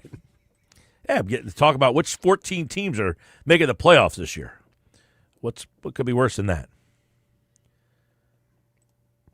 You don't seem to be on board with me there. I think you're being facetious about something. So Well, you asked me how my day was, or you asked me how I'm doing. I'm doing great. You actually asked me how I'm doing. Yeah, then you returned and said, I'm doing good. How about you? Yeah. And then I responded. I said, I'm doing great. I'm talking about which 14 teams are making the playoffs. I'm happy. I'm excited about that. All right, let's talk about it. Actually, it's not as easy as it sounds. Let's try. I got the Patriots in the East. I think I've seen enough of the Patriots after 11 games that I think that they are better than the Bills are. I think the Bills just have too many problems on defense. Yeah, I think the Bills, they will not win the division. I think this will be one of your worst to firsts. Ooh, yes. Last year, New England finished worst. If they go and win this thing, they would be one of those worst to first teams. I've had Baltimore in the North. I'm sticking with Baltimore. I begrudgingly went Baltimore last week. Now I'm much more strong about it because I have no idea what this Aaron Rodgers wrist injury really means. Me neither. I mean, they keep saying it's indefinite. We don't know. He doesn't need surgery. Like, yes, in the most ridiculous sense, you can just put a cast on his hand and go out there and play football. I was going to say, if it's his left hand, can he not keep playing? Right, he could. So, I mean, I guess it was like a pain tolerance issue, I guess, at this point. I don't know. Weird. But, yeah, Ravens. Ravens have won 4 in a row. They're 5-5 now. I got the Colts in the South. Same. Denver I've had all season in the West. I'm sticking with them. Same. I need 3 wild cards, and I don't think I can find them. I got Buffalo as 1. Buffalo is the only one I feel confident in. The other 2, I feel like I have to, I have to argue with myself till I came up with a solution here. I mean, for me... You want to share it? Well, I didn't know if you were going to go there, but Kansas City's going to make it, I think, because to me, the Chargers are going to fall off a cliff. Chargers' offensive line issues are concerning. They got blasted last week by Jacksonville. And then there's a whole thing where it's like Herbert's not injured, but we're just going to hold him out the rest of the game because we're losing. Like, that whole thing was weird, too. Kansas City's got Indianapolis this week. If they win that game, it is at home. They play at Dallas, Houston, Chargers, at Tennessee, Denver, at Vegas. I mean, Vegas they win, Tennessee they win. Everything else is kind of a coin flip for them. I mean, I could see them getting to about 8 to 9 wins. Unless they just get hot and go on a heater here and rip off the rest of the way. I'm not so positive about that team. I just got a feeling they're going to figure it out, but it also helps that I think the Chargers are going to fall off a cliff. But that's my problem is I don't feel very confident about the Chargers. I think they have a bye this week. They need that. They do need it. They play Vegas. That should be a win. They play Philly. They're at Kansas City. They're at Dallas, Houston, and at Denver. That's a brutal Philly, Kansas City, Dallas, Houston's not terrible. Denver, I mean, that's a brutal stretch for them. I don't know that they get 3 more wins out of that mix. No. Jacksonville? Do I go Jacksonville and Pittsburgh? I do with Jacksonville. Here's why. Here's our opponents coming up. Cardinals. Win. Titans. Win. Colts. Meh. Jets. Win. At Denver is a loss. Mm-hmm. Then you play the Colts again. And you finish the year with the Titans. I got 4 wins for them. That gets them to 10. Right. So I think that if they win at least 10 games, they're in that wild card conversation. And you can make an argument that, that first Colts 10 will game. get you in. That first Colts game, by the way, is in Jacksonville. We know the Colts have had issues in Jacksonville. If they get to 11, they're definitely getting in. How about Pittsburgh? Chicago on the road, Buffalo, Baltimore on the road, Miami, at Detroit, at Cleveland, Baltimore. There's what, one win on that schedule? I mean, that is not a schedule that is very conducive to ripping off a bunch here. Nope.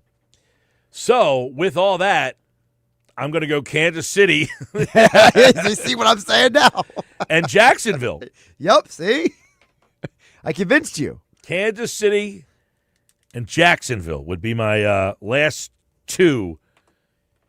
Can Houston get in? They've won 2 in a row. They are 5-5, just like the Chiefs are.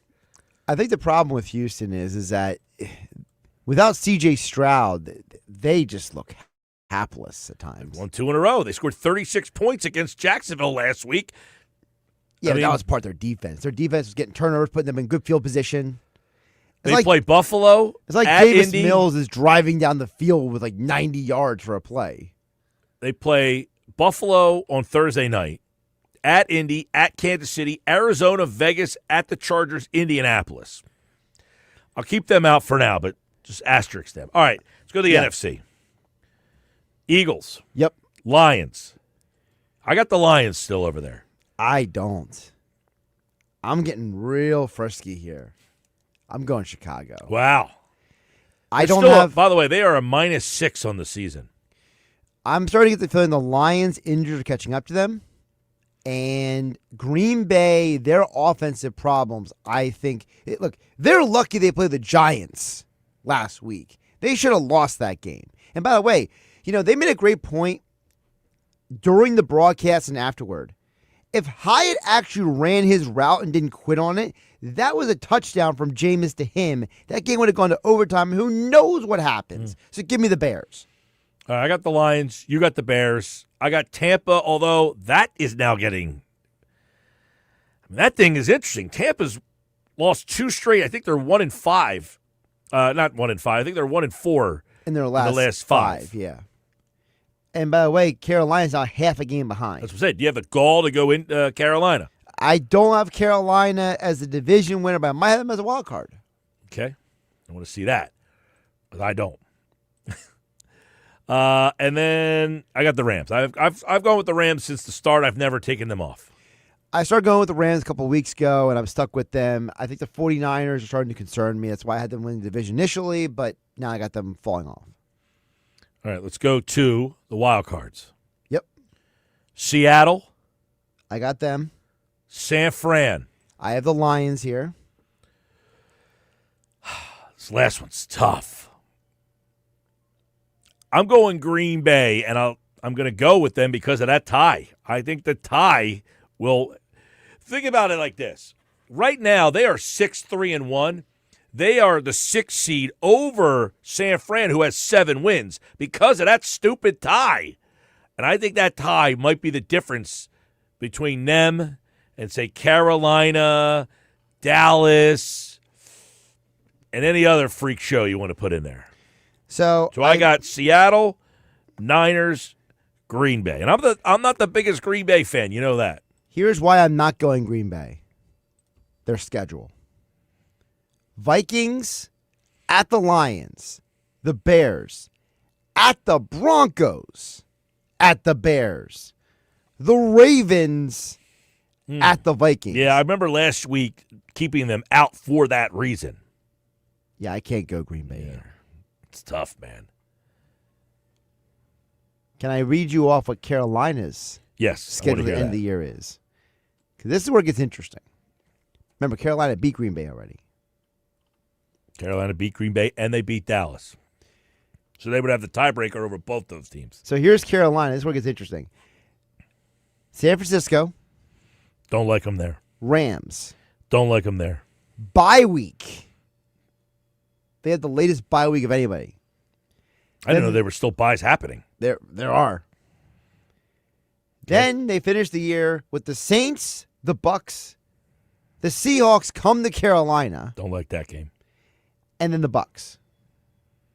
What version of the Bucks? I don't know. I really only see like one game in there that they're going to be.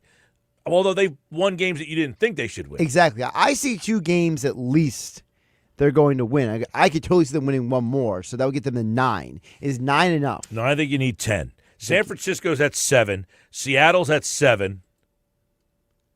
And those two teams, to me, are in the wild card mix. I'm going to pull up San Francisco's schedule here. San Francisco's at 7. Seattle's at 7. So I think those two teams, and then Chicago's at 7. And if you don't think Chicago wins the division like me, they only need 3 more wins to get to 10. You're going to need to get 10 wins to be a wild card team. So San Fran's schedule, they got the Panthers and the Browns. Then they have a bye week with Carolina. Them and Carolina are both. Remember the days when the whole division had to bye at the same time? Yeah, that'll never happen again. Off the bye. Titans at home in San Francisco. Mm-hmm. At the Colts. Home against the Bears. Home against Seattle. Do you see 3 wins in those final 6 games? For San Fran? Yeah. Yeah. I do too. Yep, I think San Fran gets to at least 10. 10's the number for me. I think that the 10-win teams will get in, and I think those 10-win teams are Seattle, 49ers, and I really should probably include the Bears because I think they get to 10 wins, but they could be a 10-win team on the way out, on the outside looking in. What's the Lions finish it here? The Lions? Yeah. Yeah, I hold have on. them winning the division. They're 6-4. The Lions are right now 6-4, and they are currently out of the playoffs if the playoffs were to start today. Lions finish with the Giants. That's a a win. win. Packers. They should win that game. They lost to the Packers the first time they played them. Where's that game? In Detroit. Yeah, they'll win that game. Cowboys. That's a Thursday night game. Oh, that Packer game is on Thanksgiving? Yes. Ooh, that's a big one. And then they play Dallas. Yep. The Thursday nighter, Detroit-Dallas. That's a big game. Go ahead. Huge. Then they go to the Rams. Don't like them there. Home against the Steelers. I like them there. At Minnesota. I like them there. They lost at home to Minnesota. Right. Go ahead. And then they finish the year at Chicago. Ooh. I don't know that I see them getting to 10. They need 4 more wins. Yeah, I got 3 on that schedule. Yeah. Here's Chicago. I might have to change my pick on that one. Here's Chicago because I have them as my division. Yeah, winner. what's Chicago? Give me that one real quick. Home against the Steelers. That's a win. Home against the Steelers. At the Eagles. At Green Bay. Home against the Browns. I like them there. Home against the Packers. At San Fran. Home against the Lions. Ooh, man, they got a tough one. I mean, home against the Lions, but I'll tell you what, this is going to be tough, man. This is going to be a fun stretch, everybody. Stick around. Play Who's In, Who's Out with us each and every week here on the Sports Bash. It's brought to you by Jenkins & Sons Plumbing and Heating for HVAC, plumbing, drain cleaning. Call 609-641-6262. Visit jenkinsandson.com. When we come back, we have one more 99 bottles chance for you, and we will get you the latest on some of the Eagles' injury news, on Lane Johnson, what it means for them. Mad Maxey last night. You might want to put this bet down. That's all coming up next.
All right, 5:50, get ready to get out of here on this Tuesday night. Tomorrow we will have our NFL Find Five, Ugly Five. Q Myers will join us tomorrow on the show. We'll get you ready for the Sixers.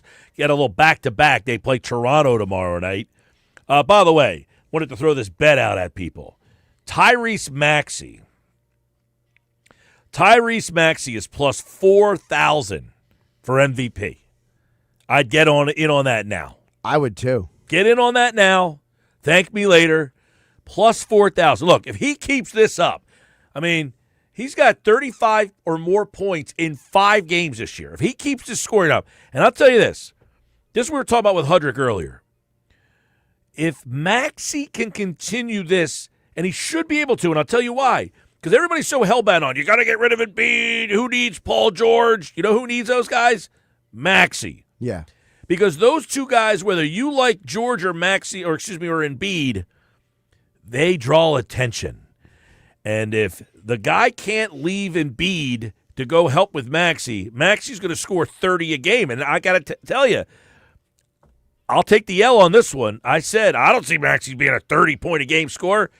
He might do it. I'd hit him at plus 4,000 MVP right now. Yeah, I was on the Maxey megastar train pretty early on, but I was a little irrational about it. I'll admit that. By the way, the news just came out. Joel Embiid doubtful for tomorrow night. Paul George is out. Kelly Oubre is out. Jared McCain. Wait.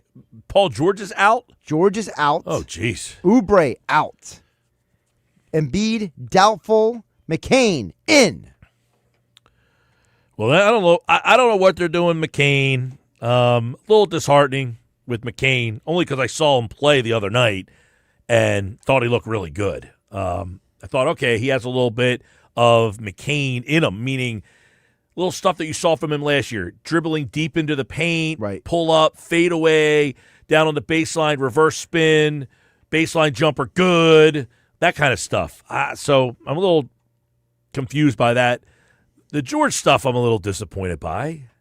You played Monday night. Now, come on. I don't know what's going on. I get it. Surgery on your knee. Yeah. At some point, these guys have to play.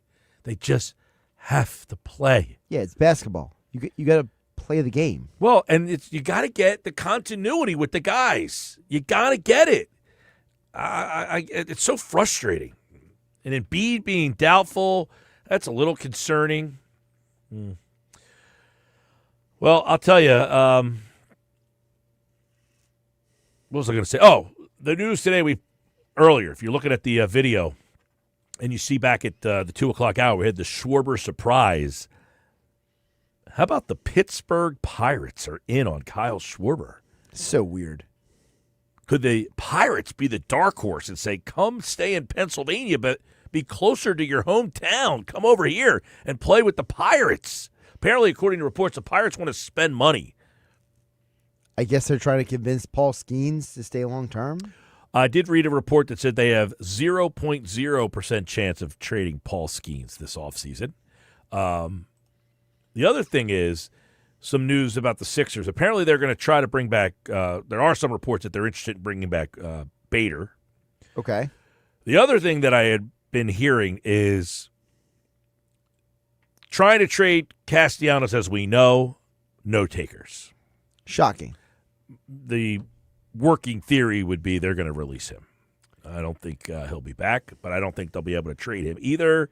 But again, it goes back to, in order for you to trade a guy like Castellanos, you have to give the other team something worth taking on with Castellanos. They don't want to do that. And they don't want to do that. They don't want to attach any prospect. They'll say, we'll just cut you, and we'll cut our losses. So, all right, that's our show today. Don't forget, like, share, rate, review, subscribe on YouTube at Mike Gill Show, on the X platform at Mike Gill Show. You can watch the show there, listen to the show on the radio, and, of course, on the free mobile app powered by First Bank of Sea Isle City. We're back again tomorrow right here on the Sports Bash. Have a great night, everybody. Before I go, I got another chance for you to qualify for this year's 99 Bottles Party. It's at Maynard's in Margate. Caller 7-609-573-3776. 609-573-3776. Caller 7 right now. You're in for for this year's 99 Bottles Party. It's our biggest party of the year. A week from tomorrow at Maynard's Cafe in Margate. This Thanksgiving Eve, it's the 99 Bottles Party with the Sports Bash starting at 2, and your chance to win Club Box Eagles tickets for a game against the Commanders at Lincoln Financial Field, plus Sixers tickets, Flyers tickets, great concert tickets, and more. Then starting at 6, it's $1 Busch Light cans, $3 tee shots, fireballs, and $5 Sun Cruisers. The party stays all night long. Get there early and win great prizes with the Sports Bash live. See ya.